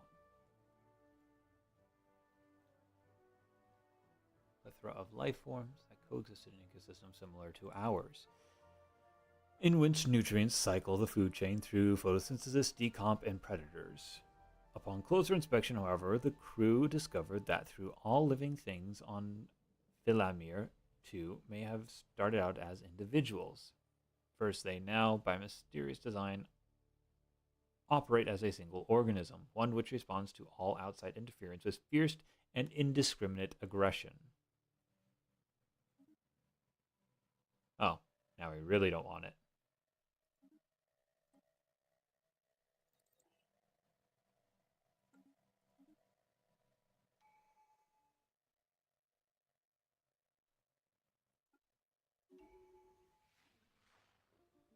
Pictures grunt 1,000 words. A subversive dialect has taken root within our art centers and educational institutions. Penned by the Manifesti, linguists note that this so-called Uslurp speak, all words relating to our economy have been replaced with expressive grunts. More worryingly, its many and colorful insults all seem to derive from the names of prominent military figures. This has drawn formal complaints from the individual families. Keep an eye on it.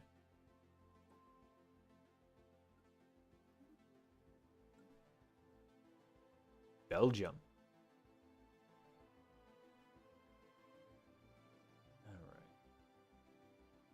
Alright. Garland has managed to partially translate the alien mural discovered on Cosmalian 4. The text contains a staggering amount of data, and the mural evidently serves as some sort of low-tech library. It describes, in broad terms, the collected technological knowledge of an alien civilization that dominated this region of the galaxy some 80 million years ago. A lot of it is already known to us, but the data does contain several promising leads for technologies we had yet to consider. There is enough data here to keep our scientists busy for decades, but we will need an orbital research facility to continue translation efforts. Ah, wonderful. Let's see, 1, 2, 3. Alright, let's go here and see if our...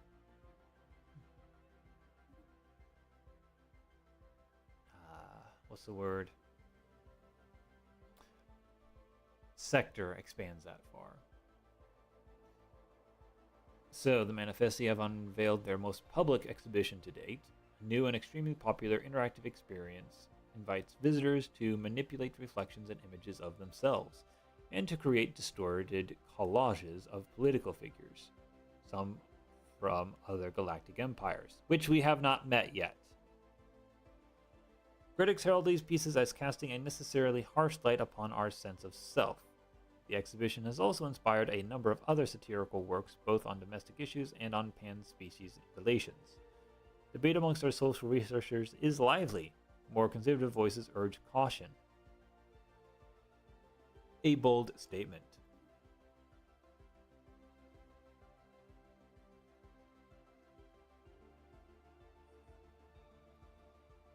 The strong gravity well of Asterion 10 has pulled in a massive amount of space debris, which has formed a dense layer around parts of the gas giant.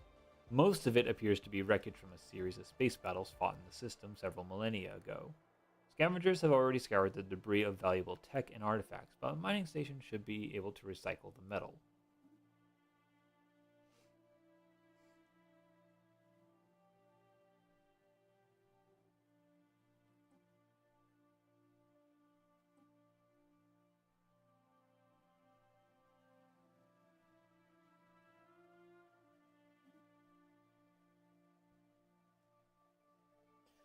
Alrighty.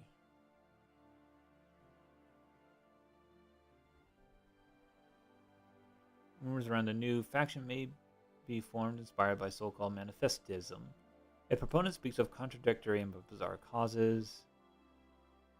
Whatever. Sonified sites. I think we had that one last time.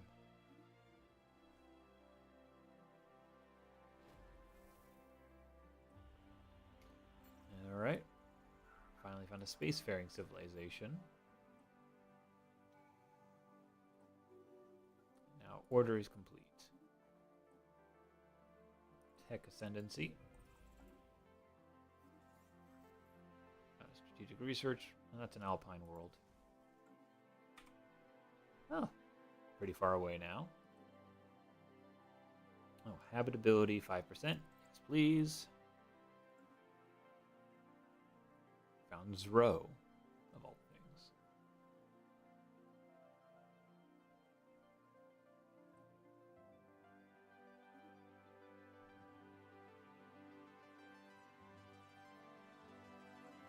We'll hold off for now.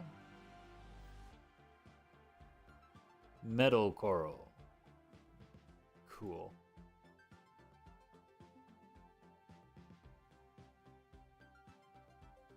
Alright, so that's still within our 1, 2, 3.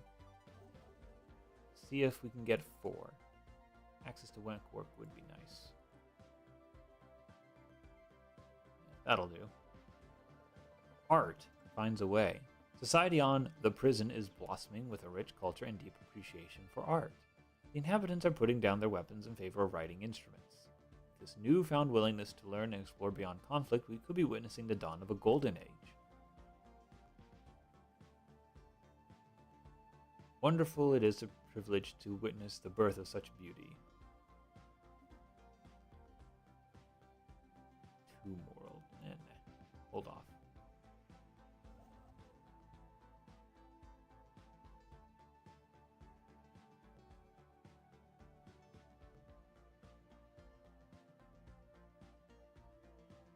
Alright, we're going to make one more science ship. And then we're going to start taking care of these archaeology sites. We found a little bit further now, that's good. And, okay, so we can go as far as 4. Good to know. Survey completed. A bunch of energy and some society research. Ruler pops. Did their thing. Alright, we are close to finding another civilization, so we'll hit diplomacy up.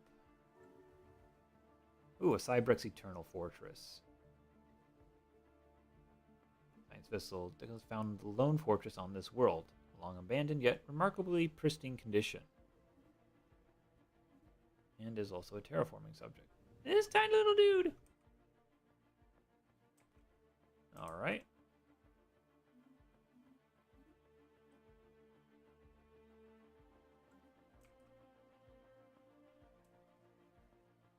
Alright, well now we got access to Wenkwort.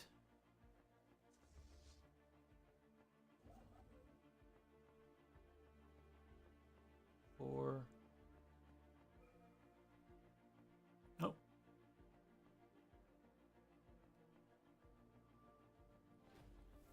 Go for more habitability. Keep trying. Oh great, they're hostile. Another faction founded. Alright, this science ship. Good. Archaeological skill. Oh, we're at capacity. Yeah, that's fine. We'll just have you investigate anomalies, archaeological sites, and research projects. Have fun.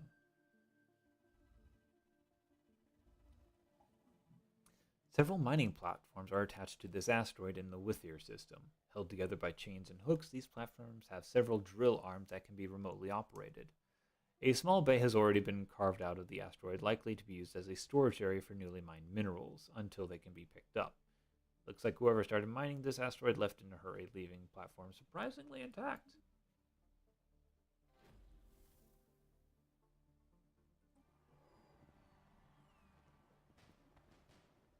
Alright. See how it is with these guys.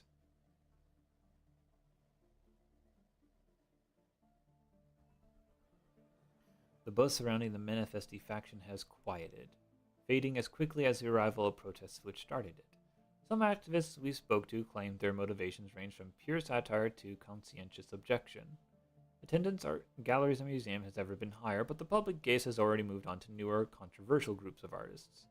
Our sociologists continue to sift through the data they gathered during this strange moment in Silverian culture history. Life goes on, apparently.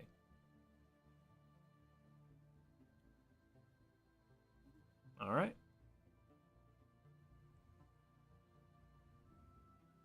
Plasma whirls.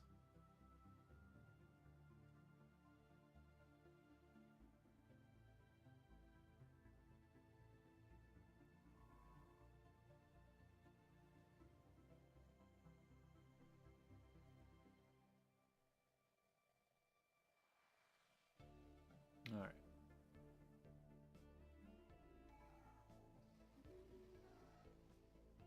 We lost contact with our seed pod. That's unfortunate.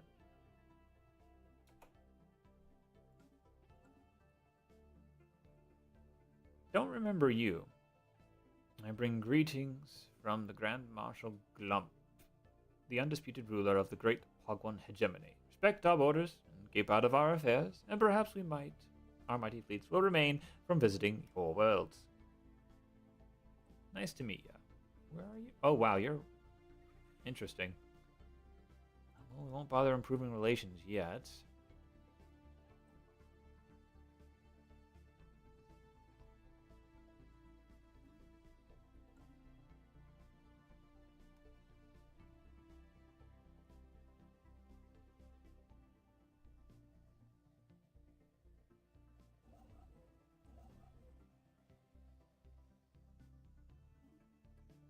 Go ahead and get some more places built up around here.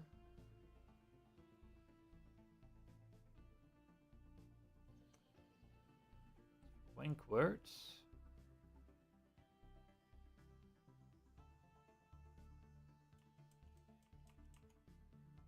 Just go ahead and send a ship over there rather than waiting. It's within our borders anyway.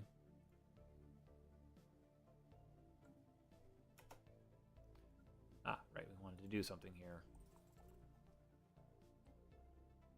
Let's do an energy grid and I think gene clinics.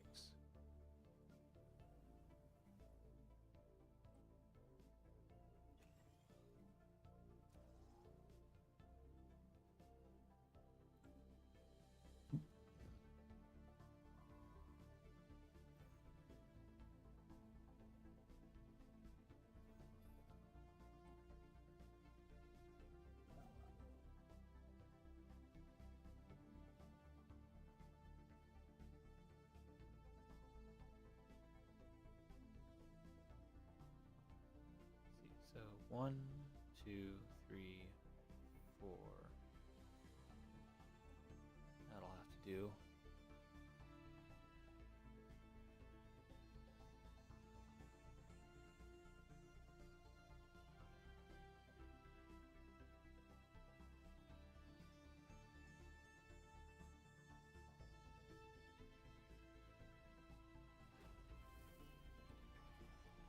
There we go. I think we found them. Xenophobes. Great. Delighted to meet you. We'll go ahead and start improving relationships, because that's going to be a thing.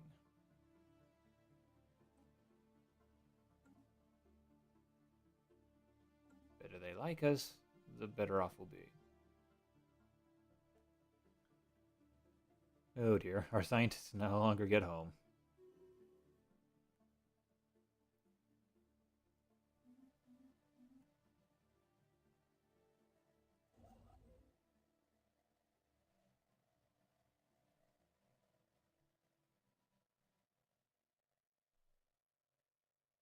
Signs of precursor activity. Go ahead and research that. All right, council expanded. Our next one will be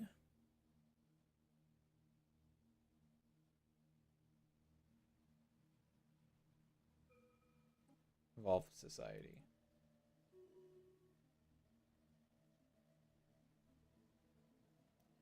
Even cost of building Gaia Theaters? Yes.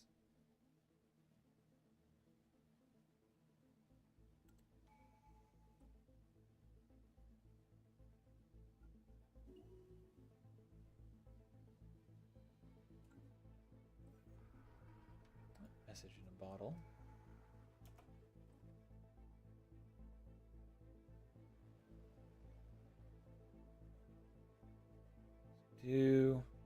Let's do that one.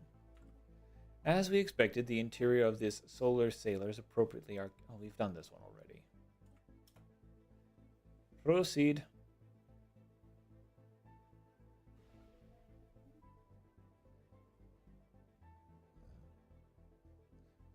Visiting entity. Welcome to Wankwort. Whether this visit is your first or your 100th, we are glad to facilitate your appreciation of the gardens. On behalf of the gardeners, and in accordance with Directive WAP 715, I ask that you refrain from harsh intrusion upon the biota of planetary designate Wankwort Artem. Failure to comply with our guidelines will diminish the survival odds of all concerned. Okay, how can we help? Splendid! Guidelines will be delivered to you imminently. In summary, Directive WAP 715 allows for responsible, non-destructive use of Wankwort Gardens. Great importance is attached to preserving these worlds' existing character. However, we do not wish to stifle development within Imperial Beacon out of range. Requesting urgent monitor division dispatch to coordinates.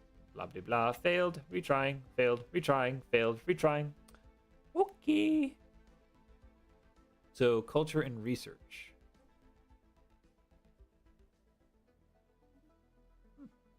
All right.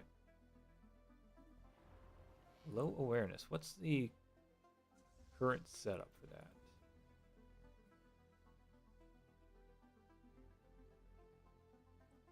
No. Here we go. Passive observation. Okay.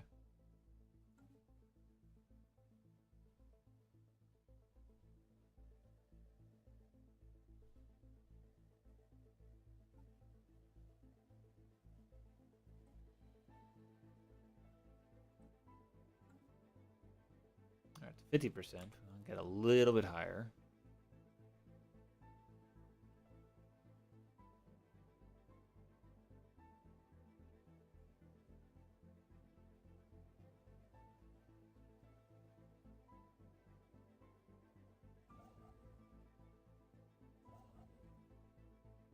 Exceptional individuals. Send out the call. Cybrex planetary shields. Where's that? Oh, it's over here. Fascinating. Oh, that's hilarious. Oh, it's a machine world. That's interesting. Planetary guns. Nice.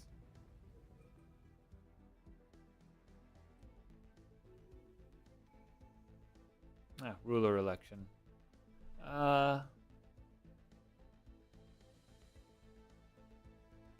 Commissioner.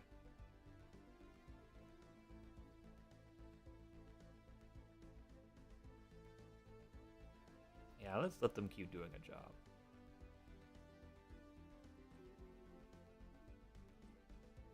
After this, let's hit up that one. That's going to be useful.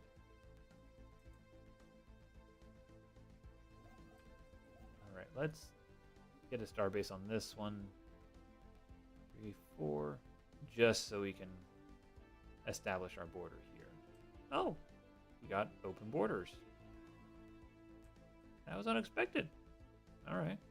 How's our... Wary, but alright. The ancient frozen remains of 1,000 aliens have been found in the vicinity of Mustrum 5A. Send them an embassy. They come from over a dozen different species, and planet preliminary dating puts corpses at roughly 600,000 years old, around the same time as the Cybrex machine consciousness ravaged this part of the galaxy. Creepy.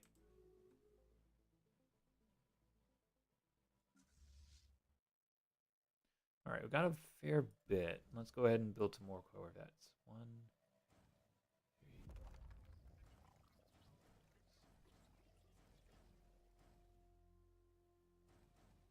Yeah, 12 corvettes. Journey begins.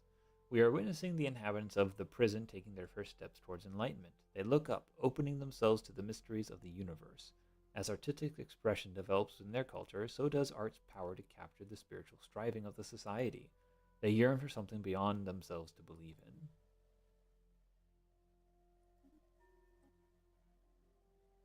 Credits. Let's actually hit that one.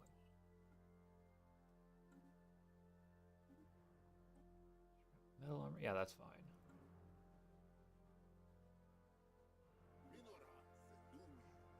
Leicetor Singh, renowned paragon. Admiral. No thanks.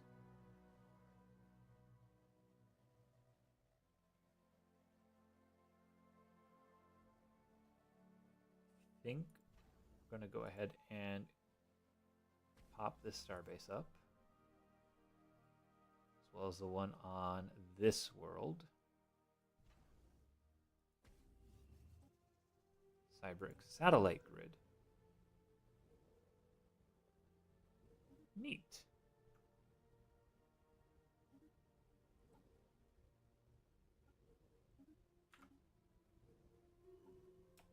I just wonder, Cybrix, how are we doing? We have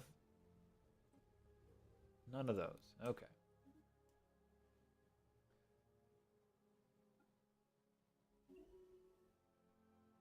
Wonderful.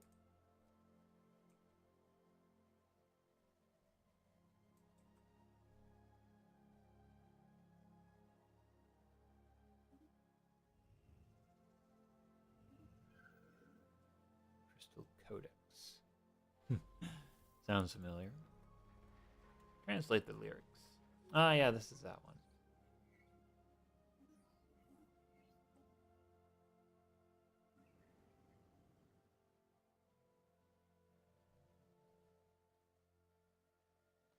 That's fine. We can do plenty of other things here. Like energy. And alloy production. But probably going to focus research. Here we go. Go ahead, build a city. Throw down a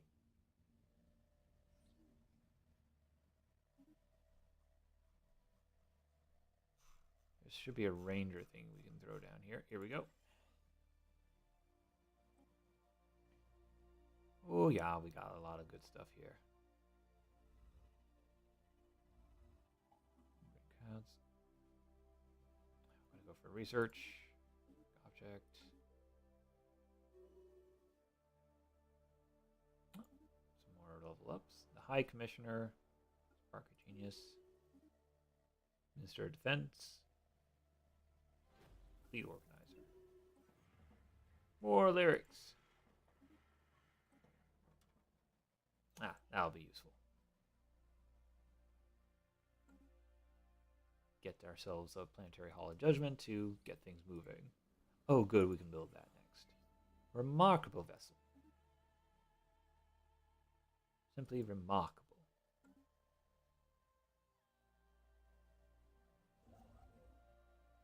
You go.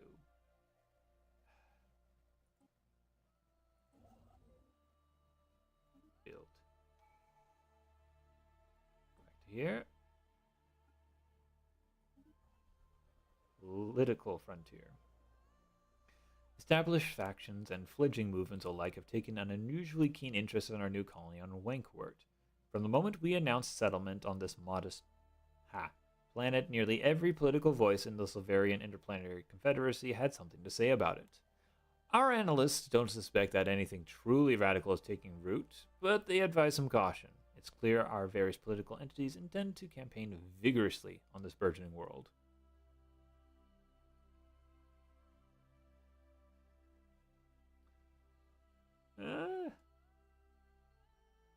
Interesting, to say the least. Holographic data documents the terms and conditions for a trilateral trade treaty between three major alien powers that once dominated this quadrant of the galaxy. Context eludes us and the details are meaningless, but Science Officer Flora Bloom feels this find will prove invaluable to improving our own ability to communicate with alien forces. Neat.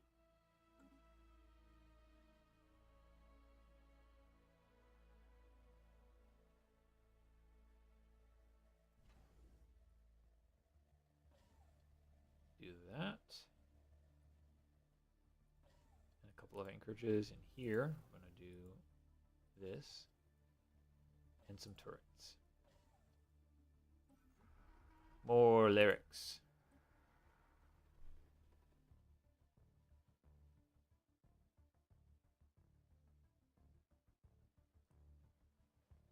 Four is the limit. I'm going to expand for the sake of keeping things concise here. Where is this one? It's an alpine world. On the far edge of the galaxy, so that's kind of right where we want it. This Bloom Herald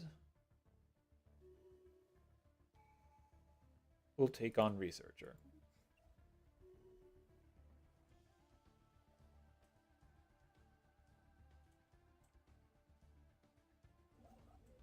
You go here. That'll be our next one. Site 1, 2, 3, 4, 4, 4. Logical site finished. Increase our sublight speed.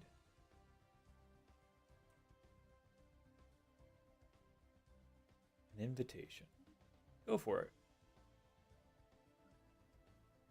Generator world. Are any of these features doing anything for us?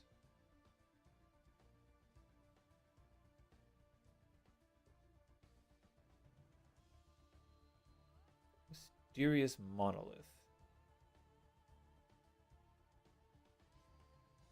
Activate the machine. Machine stirs. Empty container.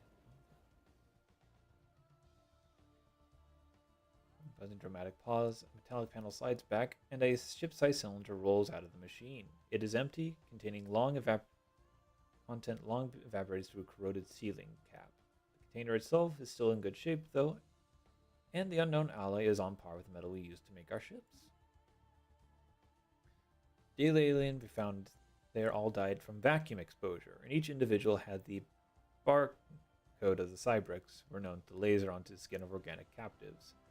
It seems they evacuated these aliens by spacing them, perhaps after having finished interrogations or to keep them from escaping during some kind of rescue op. We may never know the truth. +1 Cybrix. Love to see it. Let's see.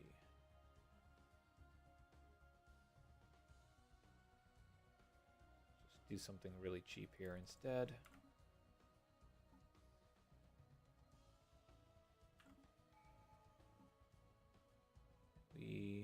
No, we can't. That one. Choose mind over... Oh, here we go. Engineered evolution. That's the one I want. So now we can get the genetics traits going. And that'll really help us kickstart this whole thing.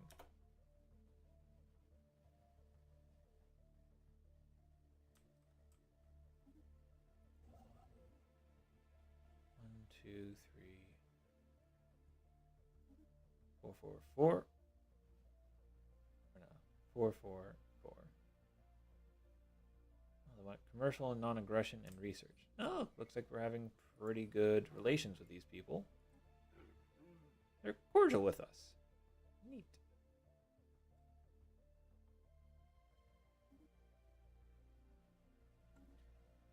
I'm not interested in any packs, but we will just chill them for now.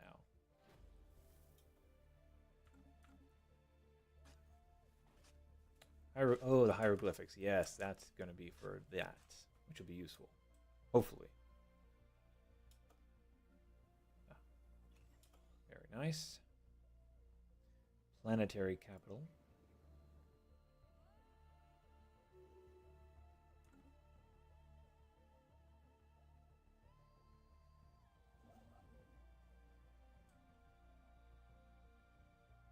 Now, this place is all discovered up.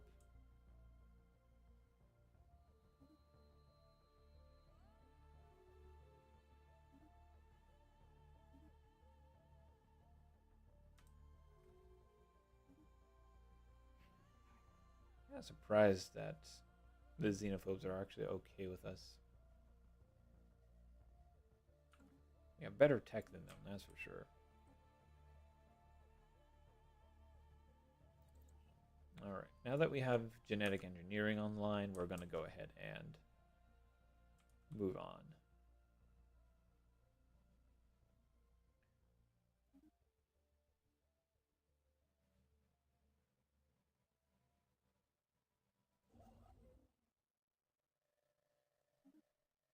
One, two, three, four, and this would be 5 over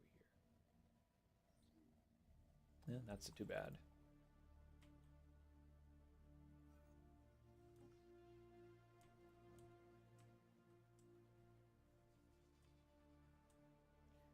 Alrighty.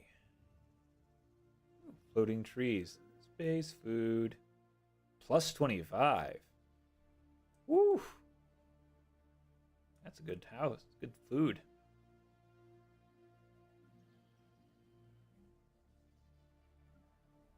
We can make a Gaia Eater now on this planet.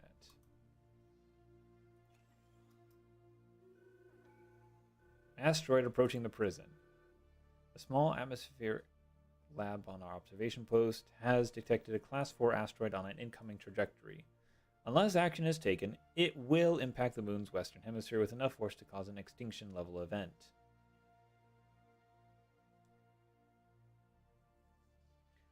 Our mission of passive observance would typically prohibit us from interfering, but many of our scientists have argued for an exception in this case. To do nothing would mean condemn the kingdom of metal on the prison to certain death.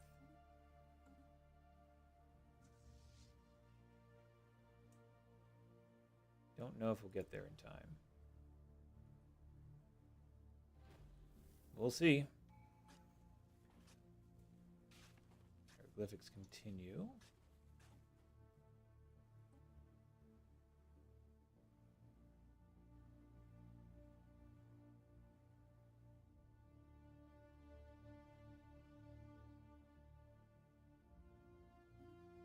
Wait a second. Can't do this one yet? Oh, we need gene tailoring tech. We got the research thing. Okay, so we'll hold off on that for now. Asteroid destroyed. So, governor. Less crime, even more.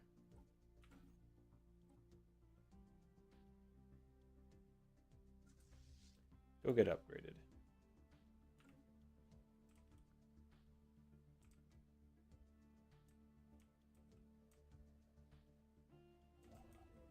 Alright, all that's left is going to be up here. Pre-sapiens found. Woo! Final resting place. A colossal leviathan lays dead. The world named Aldib II is its final resting place. This magnificent and probably dangerous creature was attacked by what appears to have been a much larger monster. Large chunks were torn from the leviathan's side and back. It must have tried to hide close to the atmosphere of the world, ultimately failing in this attempt.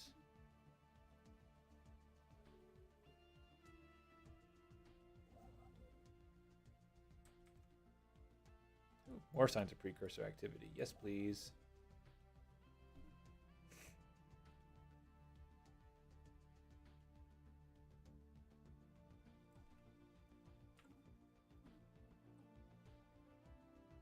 Gonna have to wait until gene tailoring shows up here.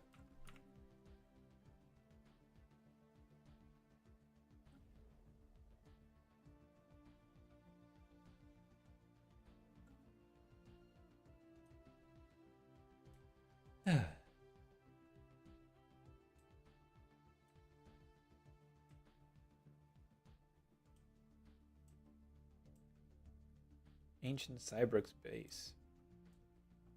Nice. That's something else we'll be able to use.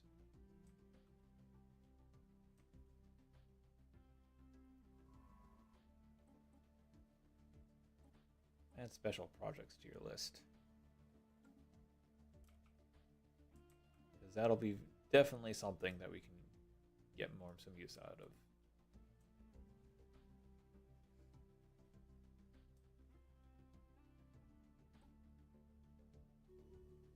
Fleet upgraded. this scientist. We'll give you Romer.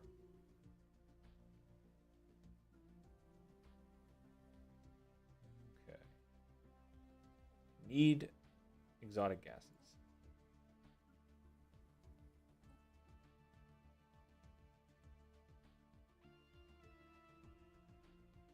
Lodge. Winkworts. Is there anything here we can remove?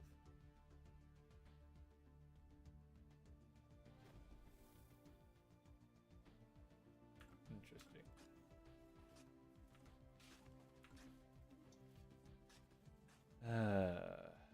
Eventually we'll find it. Oh, gamma aliens. Okay. Lovely. And now we can see a whole lot farther.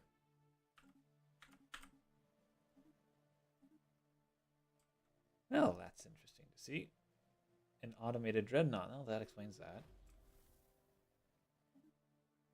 A single badly scorched module is all that's left of the Civics research station that once orbited this place hundreds of thousands of years ago. Filled with dead remains of creatures that are part machine and part organic.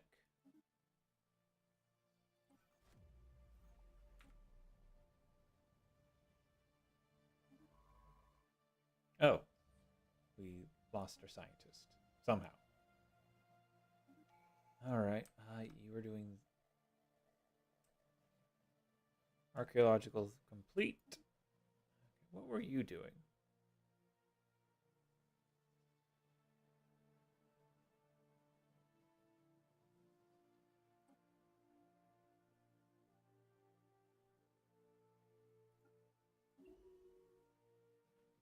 Well, I guess I'll do that.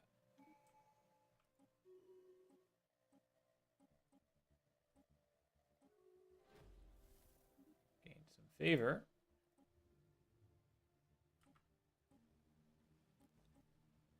All right, what next can we do? Engineered evolution. Ah, so that'll let us get to gene tailoring a little bit faster. Excellent.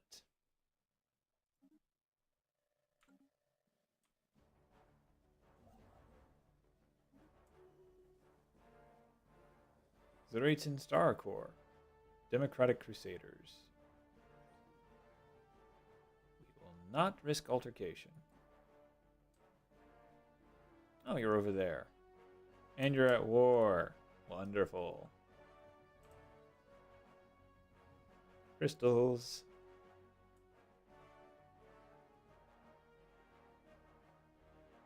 Our pleasure. Always trying to always to return minerals where they belong.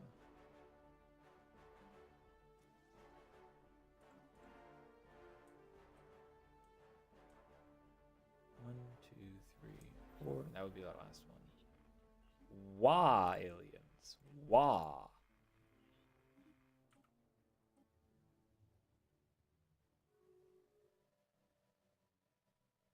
Thomas. Okay. Asset protection unit. Strange temple. Hazel Garland has made an alluring discovery. The indescribable beauty of the mysterious ruined rock-hewn temple would be breathtaking to any who were to spend time looking at it, if it was not for its dangerous allure. Stories are scribbled on the walls, warning of previous explorers who spent days in darkness as they wandered through the temple. In the end, they were no longer to resist the powerful visions and auditory hallucinations, nor the madness-induced impulse to enter the temple's inner sanctum. One of our scientists sent a brief report before the ship lost contact with them. The inner sanctum appears impossibly illuminated by what seems to be a flickering altar aflame. Leave or ass poke it?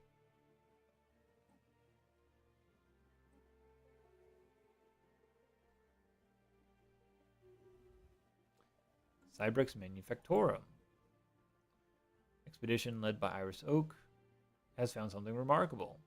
We have discovered a network of tunnels and vaults buried under this planet. Access points on the surface eventually lead to a massive industrial complex surrounding the planet's core. Time-worn tech of an ancient civilization once allowed the complex to drain the core's energy to feed its massive production lines. While the engineering team couldn't decipher what the facility was intended to manufacture, they have determined that it can be adapted to our needs. Neat.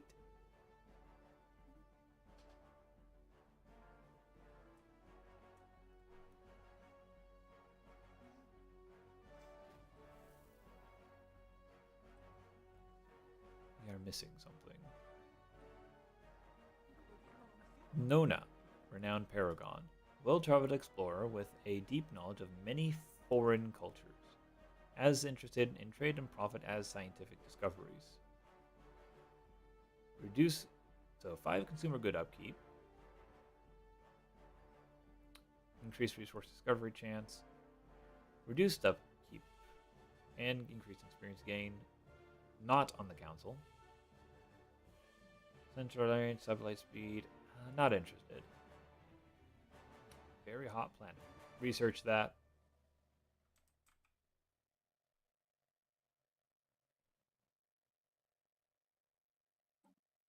We can activate this.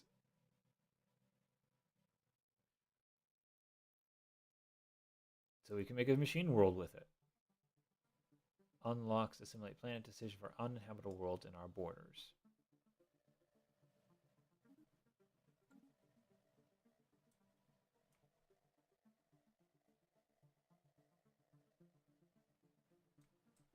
Missing scientist. One of our scientists on the observation post orbiting the prison has been reported missing. She was on a covert mission to collect plant samples from the moon's surface, but did not return to the shuttle. We have conducted a limited search so as not to alert the pre-FTLs, but so far without success. All we can do.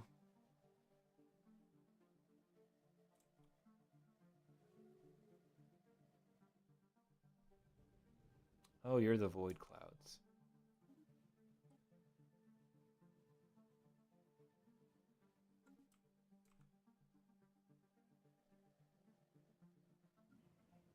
All right, here, let's go ahead and actually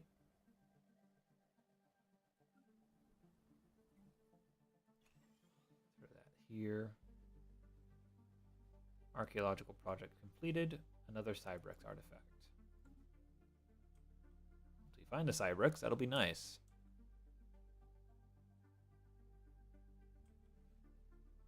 Wonder if we can find them before we have to sign off for the night. They're not ancient mining drones out the wazoo. Why did you skip over this?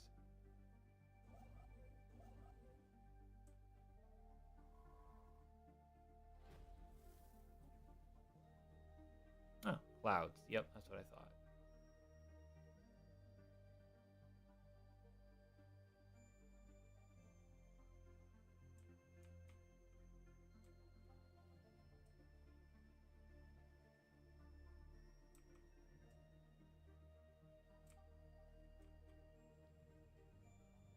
Comms established. Elective monarchy. All the way over there. And we lost that one. As it turns out, they had it first.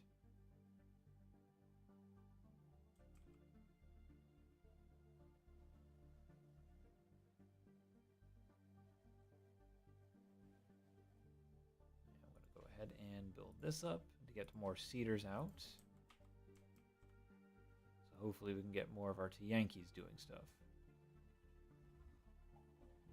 Sometimes the remarkable features of the planet below. Our science team reported findings. Reported the science team has made several blah blah blah.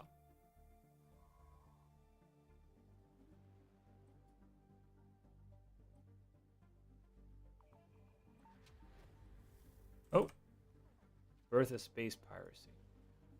Man, really? 1,000 versus my 1.5k. Cool. Broken Cybrex warforms. Over around there. Battle. Interesting. Alright, well, we're going to upgrade this in the meantime.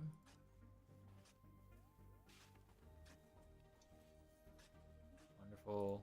Okay. You're just a scientist, so we're going to make you explorer.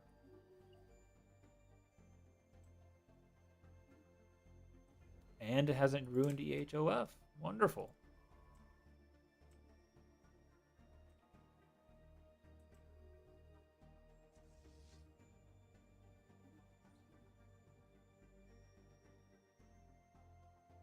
All right. Making progress.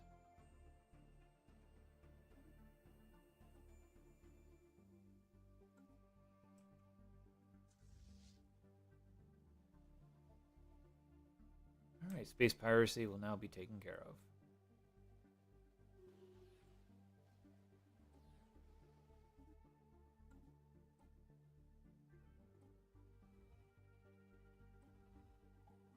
Tiny giant. Cool.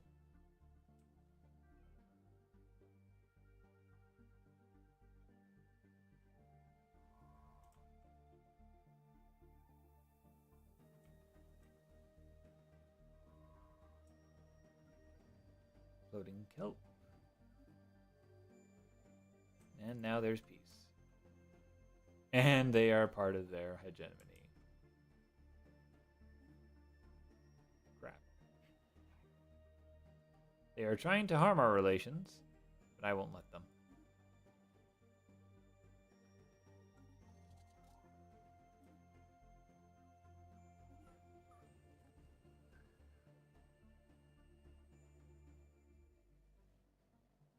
Let's get to the bottom of that.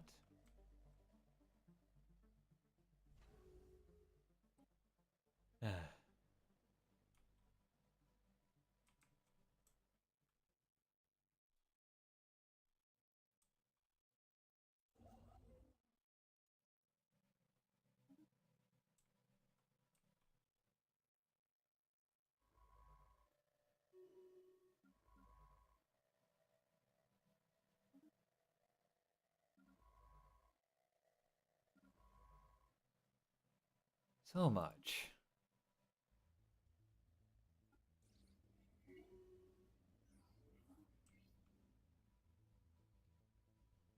Another ancient shipyard. Good lord.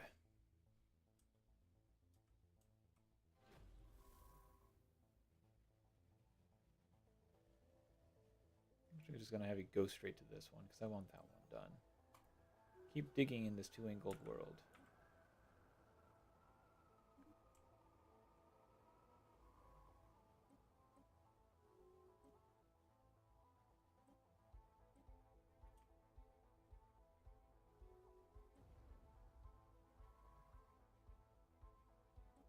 I'm going to make sure that these all guys are set to anomalies and special projects. Ah! Good. Finally got that out of the way.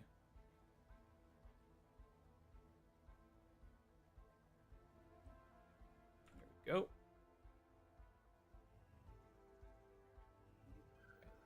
Refineries. Alright, after this habitability thing, we should be good.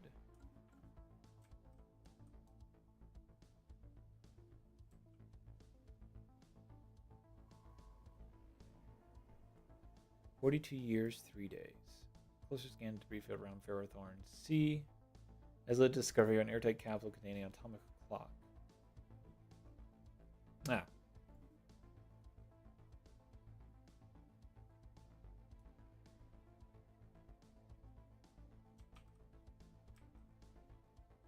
Oops.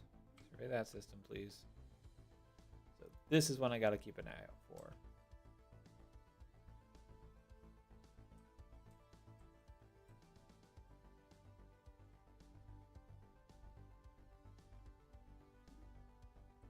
Go. Finally have gene tailoring option. Ah, man. Winkwort.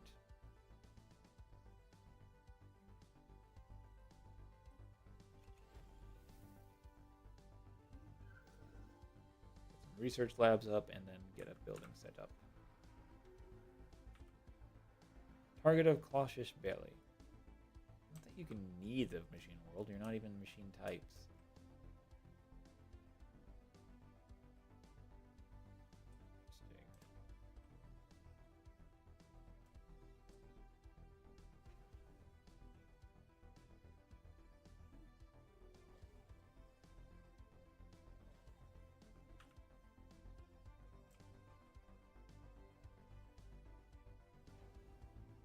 We can make those things. Okay.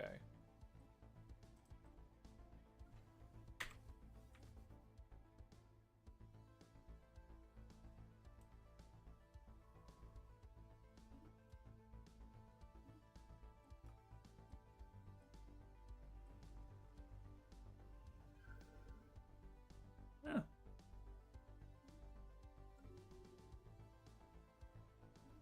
We lost the C part. Odd. Dang it.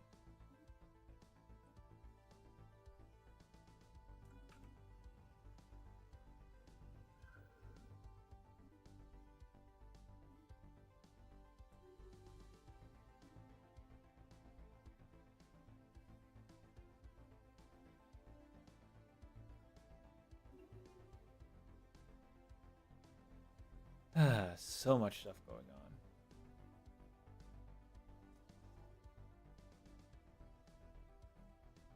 I think I'm going to disable this building temporarily.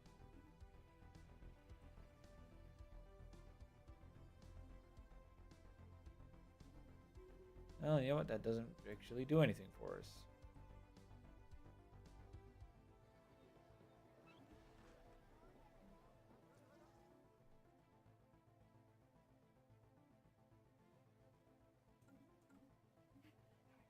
You want to make us a vassal. Don't have time for specimens. Foreign defensive pact. We really don't feel like being vassals. You're also a xenophobe, so how about no? Battle debris, wonderful.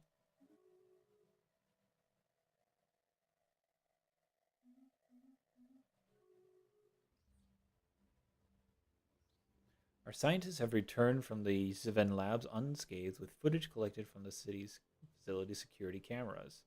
It shows lab scientists bound and gagged as guerrilla soldiers pry open the weapon's strongbox, but to their dismay, the box is empty. Only minutes later, the rebels can be seen writhing on the floor in intense agony. Oh dear. Get over here. Headphones are dying. 1 second.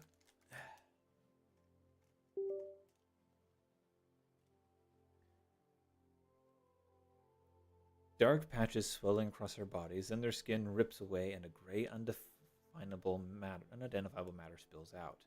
The matter continues to expand, swirling hypnotically around them until one of the scientists activates the emergency system. Sprinklers douse the room in liquid and an electrical surge passes through it, executing all living things. Here the footage ends. Our crew can confirm that the strongbox was indeed empty.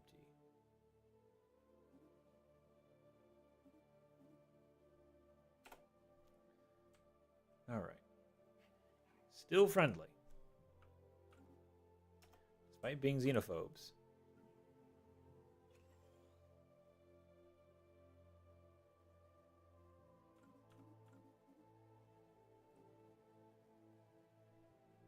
Okay. Go for gene mods. Now, finally take the genetic tree.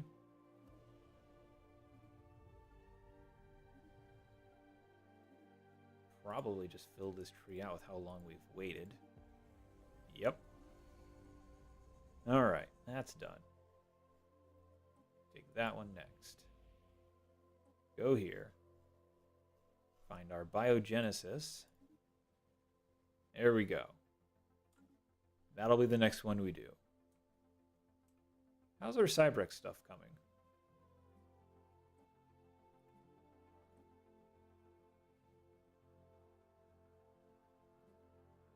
Got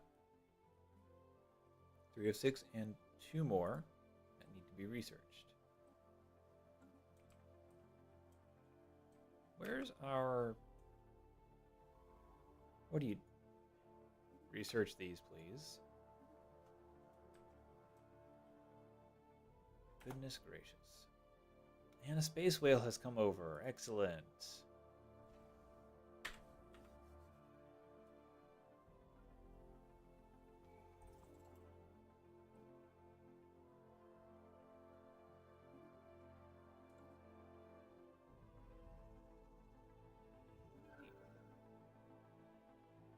Alright, this is our main planet. Is there anything we need to build on here? We got clone vats now.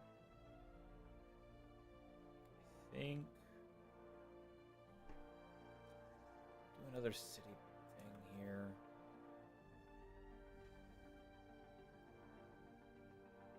That. And here and here.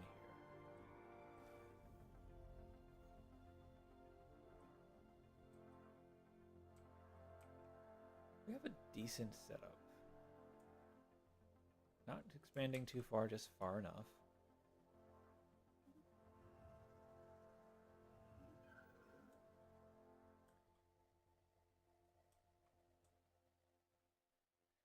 Of course, it would be nice if we had a bit more options going for us here.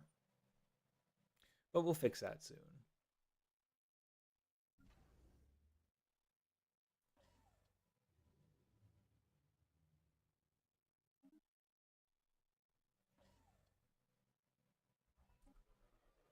Another faction founded.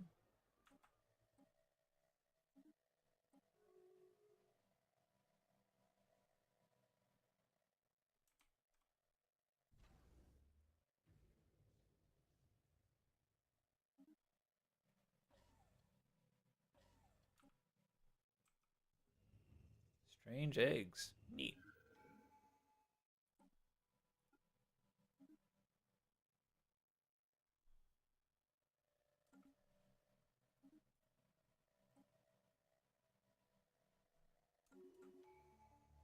Oh, one of these.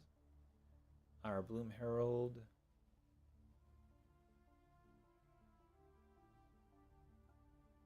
Focus on that Inquisitor. Actually, you know what? Hyper focus. Get that research going.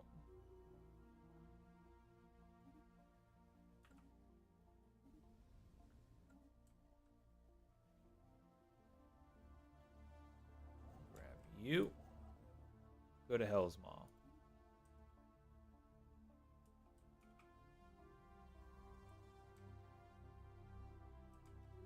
Alright. Call her.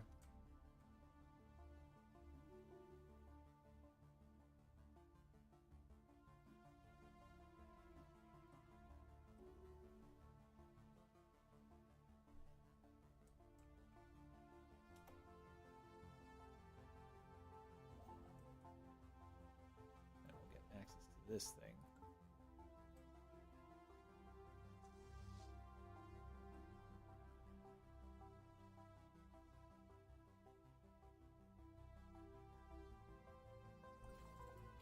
Reminds me, have we gotten... Oh, finally have destroyer tech. Oh, goodness.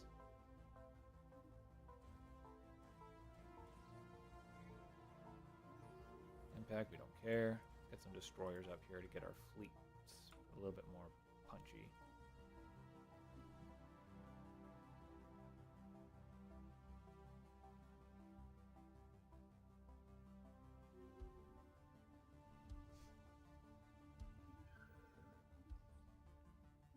Sting, gene modification done. Oh, psionic theory. That'll be nice.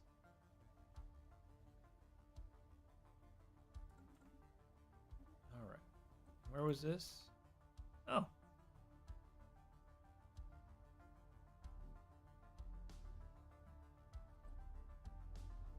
A place we can't really do anything with.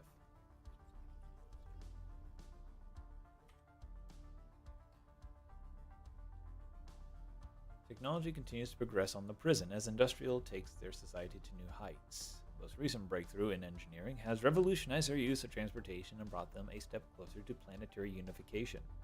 Defying our prediction models, they are now a unified world, pooling their resources The people have prioritized the well-being of the global community. Living standards are rising. Remarkable, this is highly uncommon.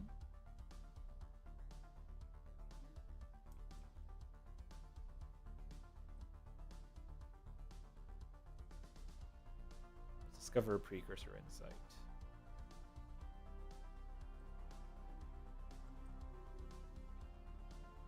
Several ruins have been found on Kamagian 4. Most of the ruins are buried, and the ones that aren't have eroded so much that they are barely recognizable. The ruins depict various pictures and writing, most of which is a record of their culture. There's a common theme in each of the depictions. Remember us. It seems this culture knew they were fading away. All wanted was to be remembered. It looks like no one has 4 millions of years.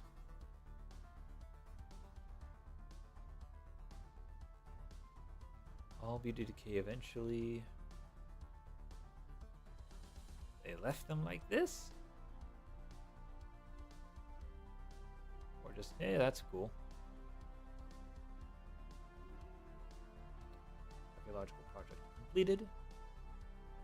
Got one more Cybrix. Alright, let's send you over here to research this.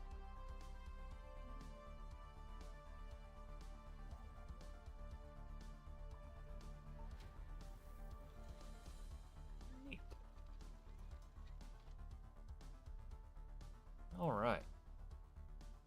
We might just be able to find the Cybrix homeworld by the end of this session. 1, 2, 3, 4. Well, half the galaxy has figured itself out.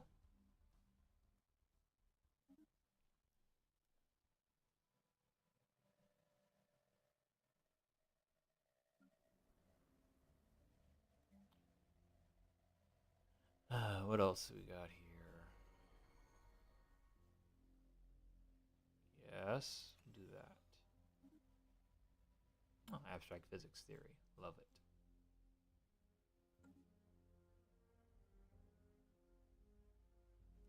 Oh no. Greeting, friends. It has been some time. Firstly, I want to apologize for all the effort you're looking for me. My disappearance on the prison was entirely intentional. The pre-FDLs here have come to see me as something of a god. And why shouldn't they? After much deliberation, I have decided to bring true civilizations to these pre-FDLs. You're insane. On the contrary, I have never been more lucid. The death of the SIC is inevitable. You'd have to be blind not to see the signs. Oh, it may take anything from a decade to a century, but your downfall will come. All things decay, you idiot. After you finish destroying yourselves with inaction, the galaxy will belong to vibrant young creatures such as the one I am in the process of building. There's little more to say. I bid you farewell. Bye.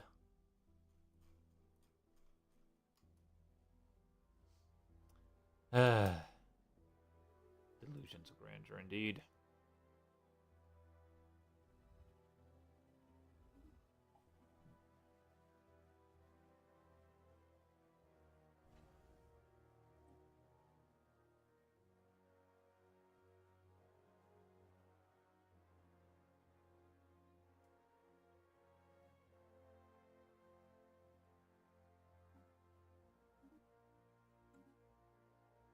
How is our Unity doing? Oh. Just wondering about you. At 34 months, I'll get the last biogenesis I need. The signal originates from the remains of an antenna-like structure. What they found is a cavernous vault that, while easily pried open, was evidently the last safe house and refuge of some long-dead race of aliens. Interesting. Cyberx artifact recovered. Ah! Found the home system. It's not too far, and it's well within our system's areas.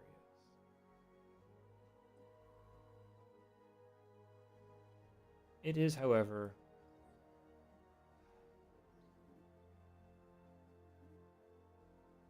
outside of our for jump range, which is unfortunate. But we will cap it nonetheless.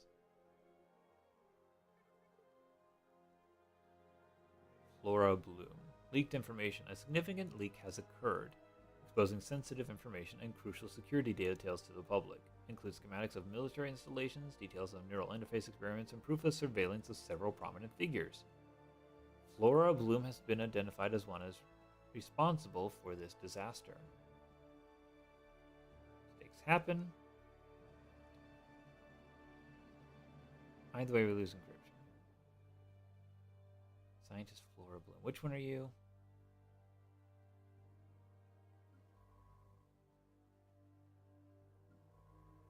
You're the Bloom Herald. Oh man, you have all these stats! Mistakes happened. I don't really care about militarist on attraction, and we can take the hit.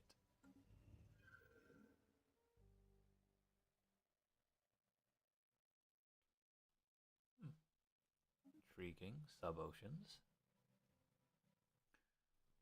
Now we got this ring world.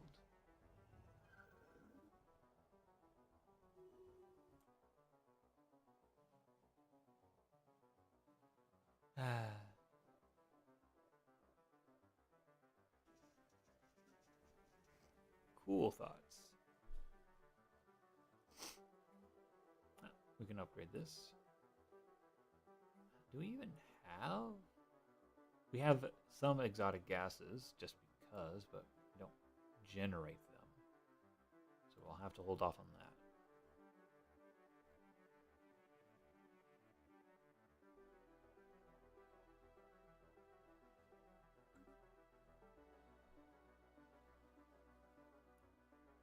Them in the entire world. The frozen planet is interspersed with micro-thin tubes lined like a rudimentary computer. While the structure is primitive, its gigantic scale means it can probably rival some of our supercomputers in outputs. Even now, the computer seems to be active. Our scientists can interface with it, but since it's so slow, we would only be able to ask it a single question. Can you solve these calculations for some physics? Who made you? What are we? Unity. Help get us that last set of bioascensions.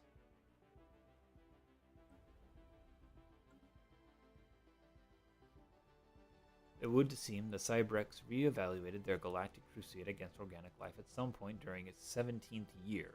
Whether this change was prompted by losses on the battlefield or an ideological shift in their network consensus, we may never know.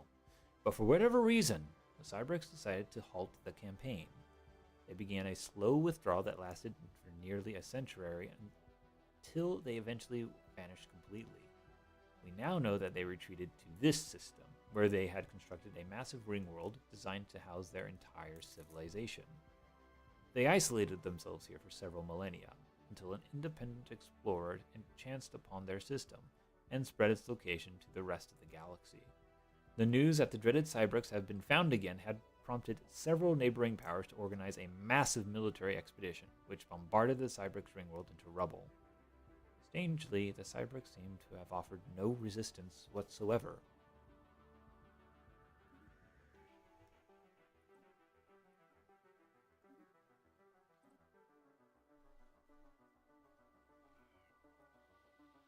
Download the patterns for safekeeping. Poor sods.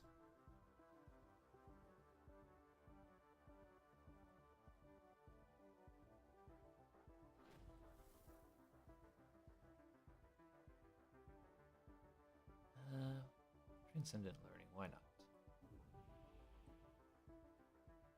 Next, let's grab something.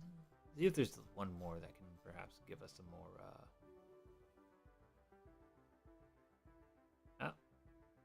one more gene modification. That'll be the one we take.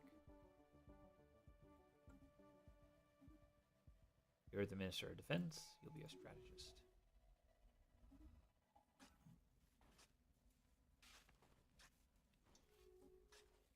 Oh, got more of those guys going off.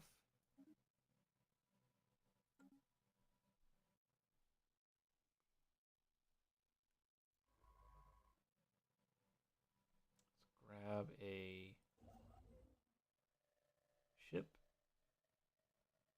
Not fully surveyed. Oh, we'll just move you here regardless. Survey this place. Right, we need to get more stuff going here. Ah, man. Let's see. Alright, you want generators.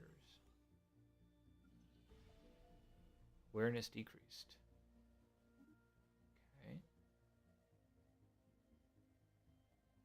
So we can't do that, so we'll do this. Rivalry. And we'll put down another research facility here.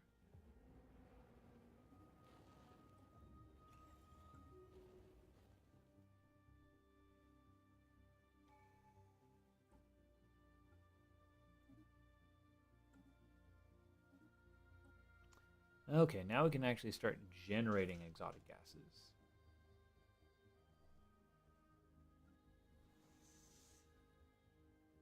Now we don't have time for the derelict ship.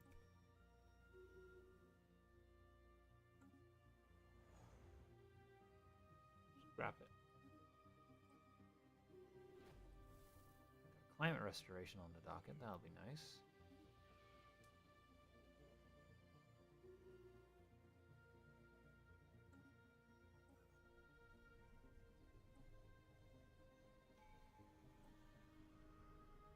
Light.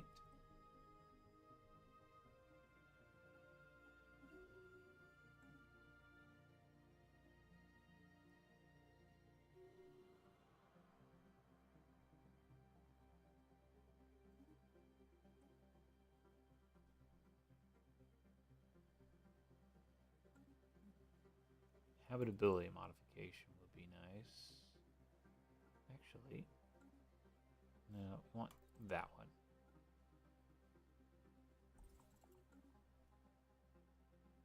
Because then that'll give us access to future society.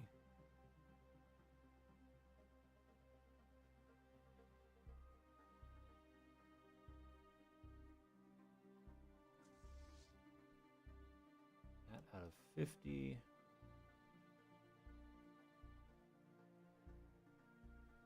Well, let's go ahead and... Oh.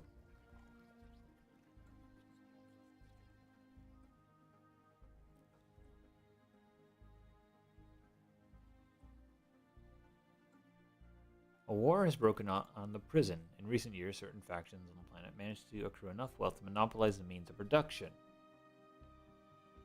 Yay. I blame my breakaway guy. Alright, now what was I going to do here?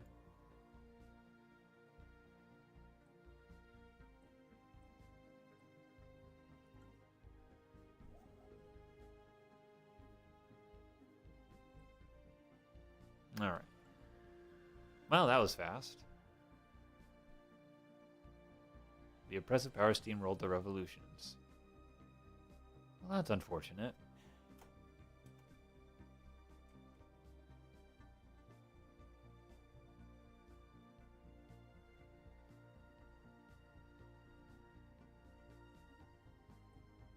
Okay.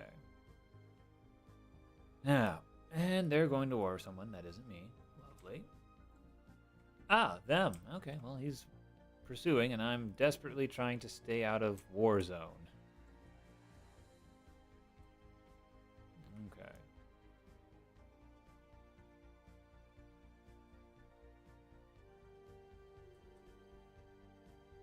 Alright, well, getting a bunch of plants getting snapped up. Can't do anything with that yet.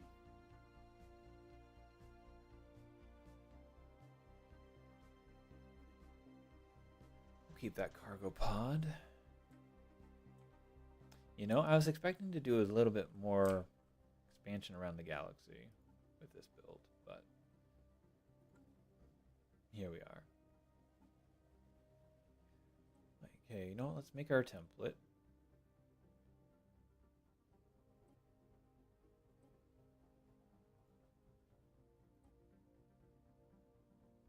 we go. We have 1 trait pick and 3 points left. Let's go ahead and say, can't do that.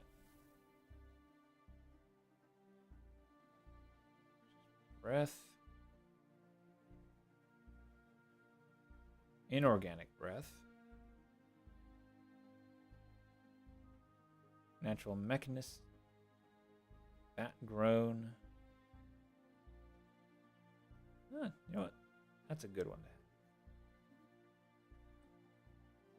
Alright, what else can we throw on here? Got 1 point and 2 picks. Let's grab Unruly again. Now we got 3 points we can use. Let's see. Go for very strong. Get our workers' outputs out. Or reduce our food consumption. Go for very strong. Yeah, that'll do. Alright, apply the template.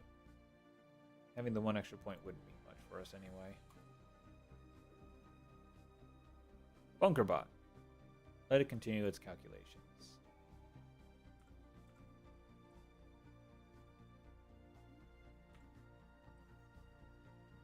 Oh, neat. Some research out of that.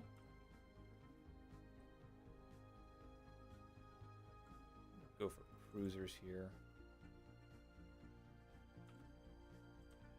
Okay.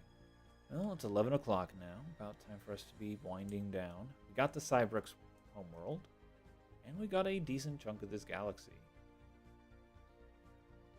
It is a nice build, but we're not really making use of that floral thing out here. Rogue Scientist consolidates power. Advance it to the machine age, or we just extract them.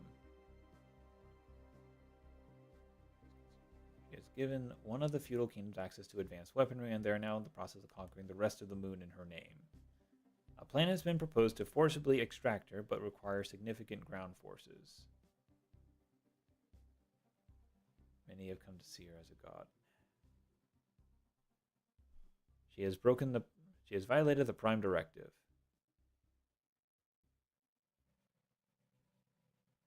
Remove her. We need 2 transport ships. Thankfully, it won't take us too much to grab a couple.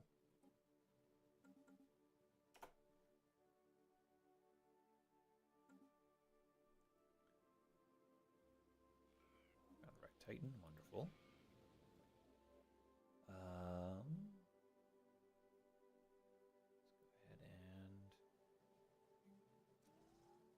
Some generators.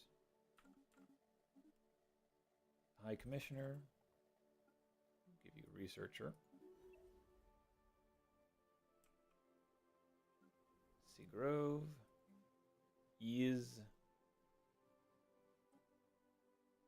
not much.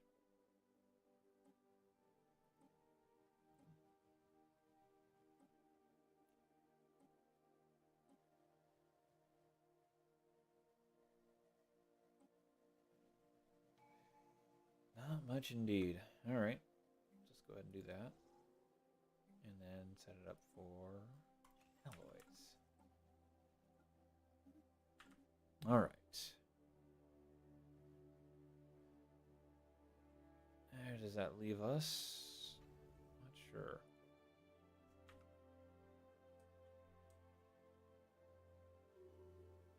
Species modification complete. A lot of places are suddenly very nice candidates for us to hop in.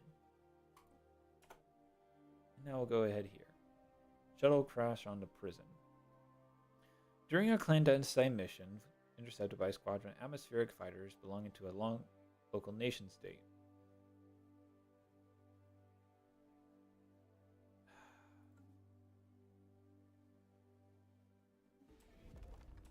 Stop. Patience bears fruit.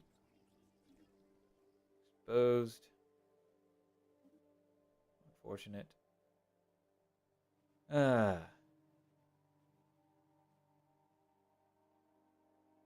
Greetings, friends.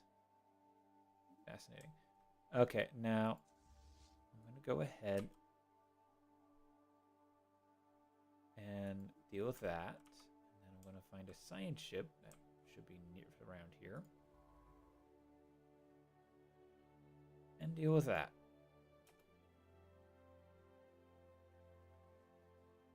First, we're going to extract our scientists, who has been setting yourselves up as a god.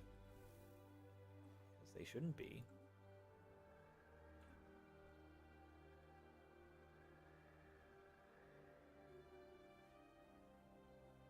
Ah, erudite explorers. Nice to meet you. And hegemonic imperialists. On that side of the galaxy. Cruiser unlocked. Lovely.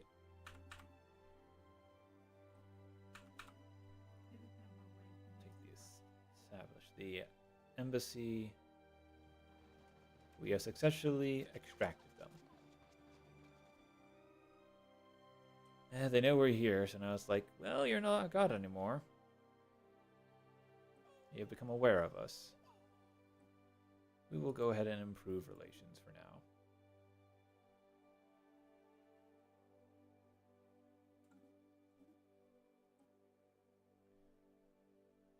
It may be their fate that they end up assimilated into our whole thing.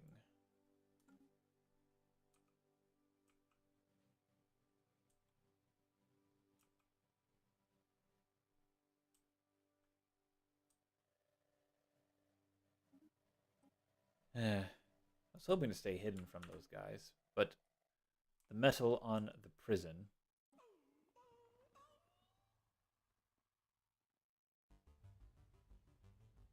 Kingdom of Metal on the prison. That's actually pretty awesome. I think this might be one of the new ones. By technology. Social guidance. I think we're going to lead them along that line as soon as we can. Alright, glandular acclimation added on. Genetic pursuit, why not?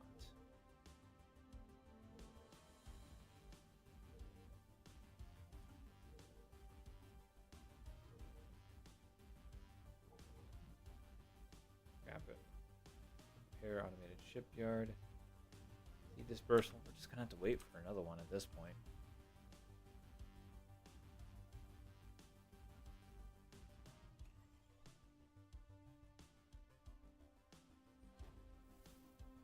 Store freighter. Okay. That will cause delays. Well, this has been a very eventful first 50 years, to be sure. Operatives rescued from the prison. Good job, everyone. I'm going to just have you investigate anomalies and research special projects, because those have been left by the wayside.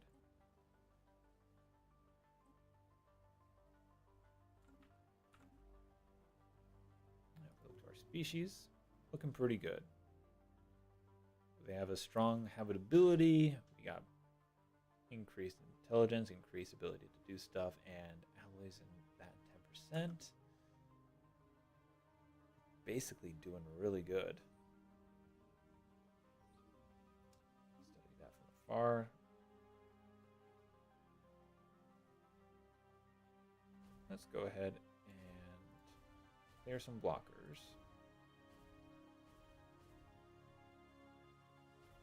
Don't need so many of those. Then we'll build City District, and then the Rangers Lodge.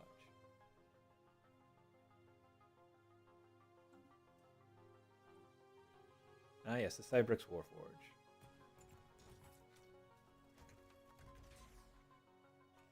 Cybrix, which is an engineering research job. Let's do that. Climate restoration has been completed. Glandular acclimation is okay.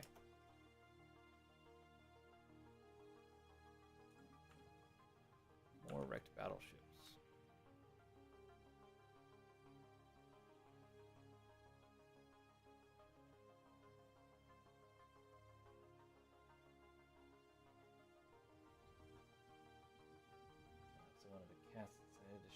here, and it's the one that likes to piddle on the floor. Not doing anything bad so far, but now I am worried. So I think this is probably a good time for us to actually end it for tonight. So, save the game. There we go. So, thank you all for watching. If you enjoyed this content, please leave a comment. If you did not enjoy the content, please leave a comment anyway and tell me what we can do to improve the experience for you. I'd like to be able to get a bit more into this, but for that I'm going to need some feedback on how we're doing. I can only self-introspect so much. So we will see where the SIC goes from here next Thursday.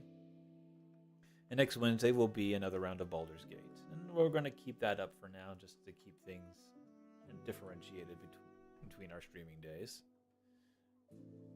If our schedule changes around, we'll see about being able to do other things. If we get some more interactions from our audience, we'll start taking suggestions too. In the meantime, thank you all for watching. Hope you enjoyed. Like if you liked the stream, dislike if you disliked it. Whether you have been watching us live or you're watching the VODs, thank you for taking the time to stop on by. So, you all stay safe out there, and remember, your story matters. Good night.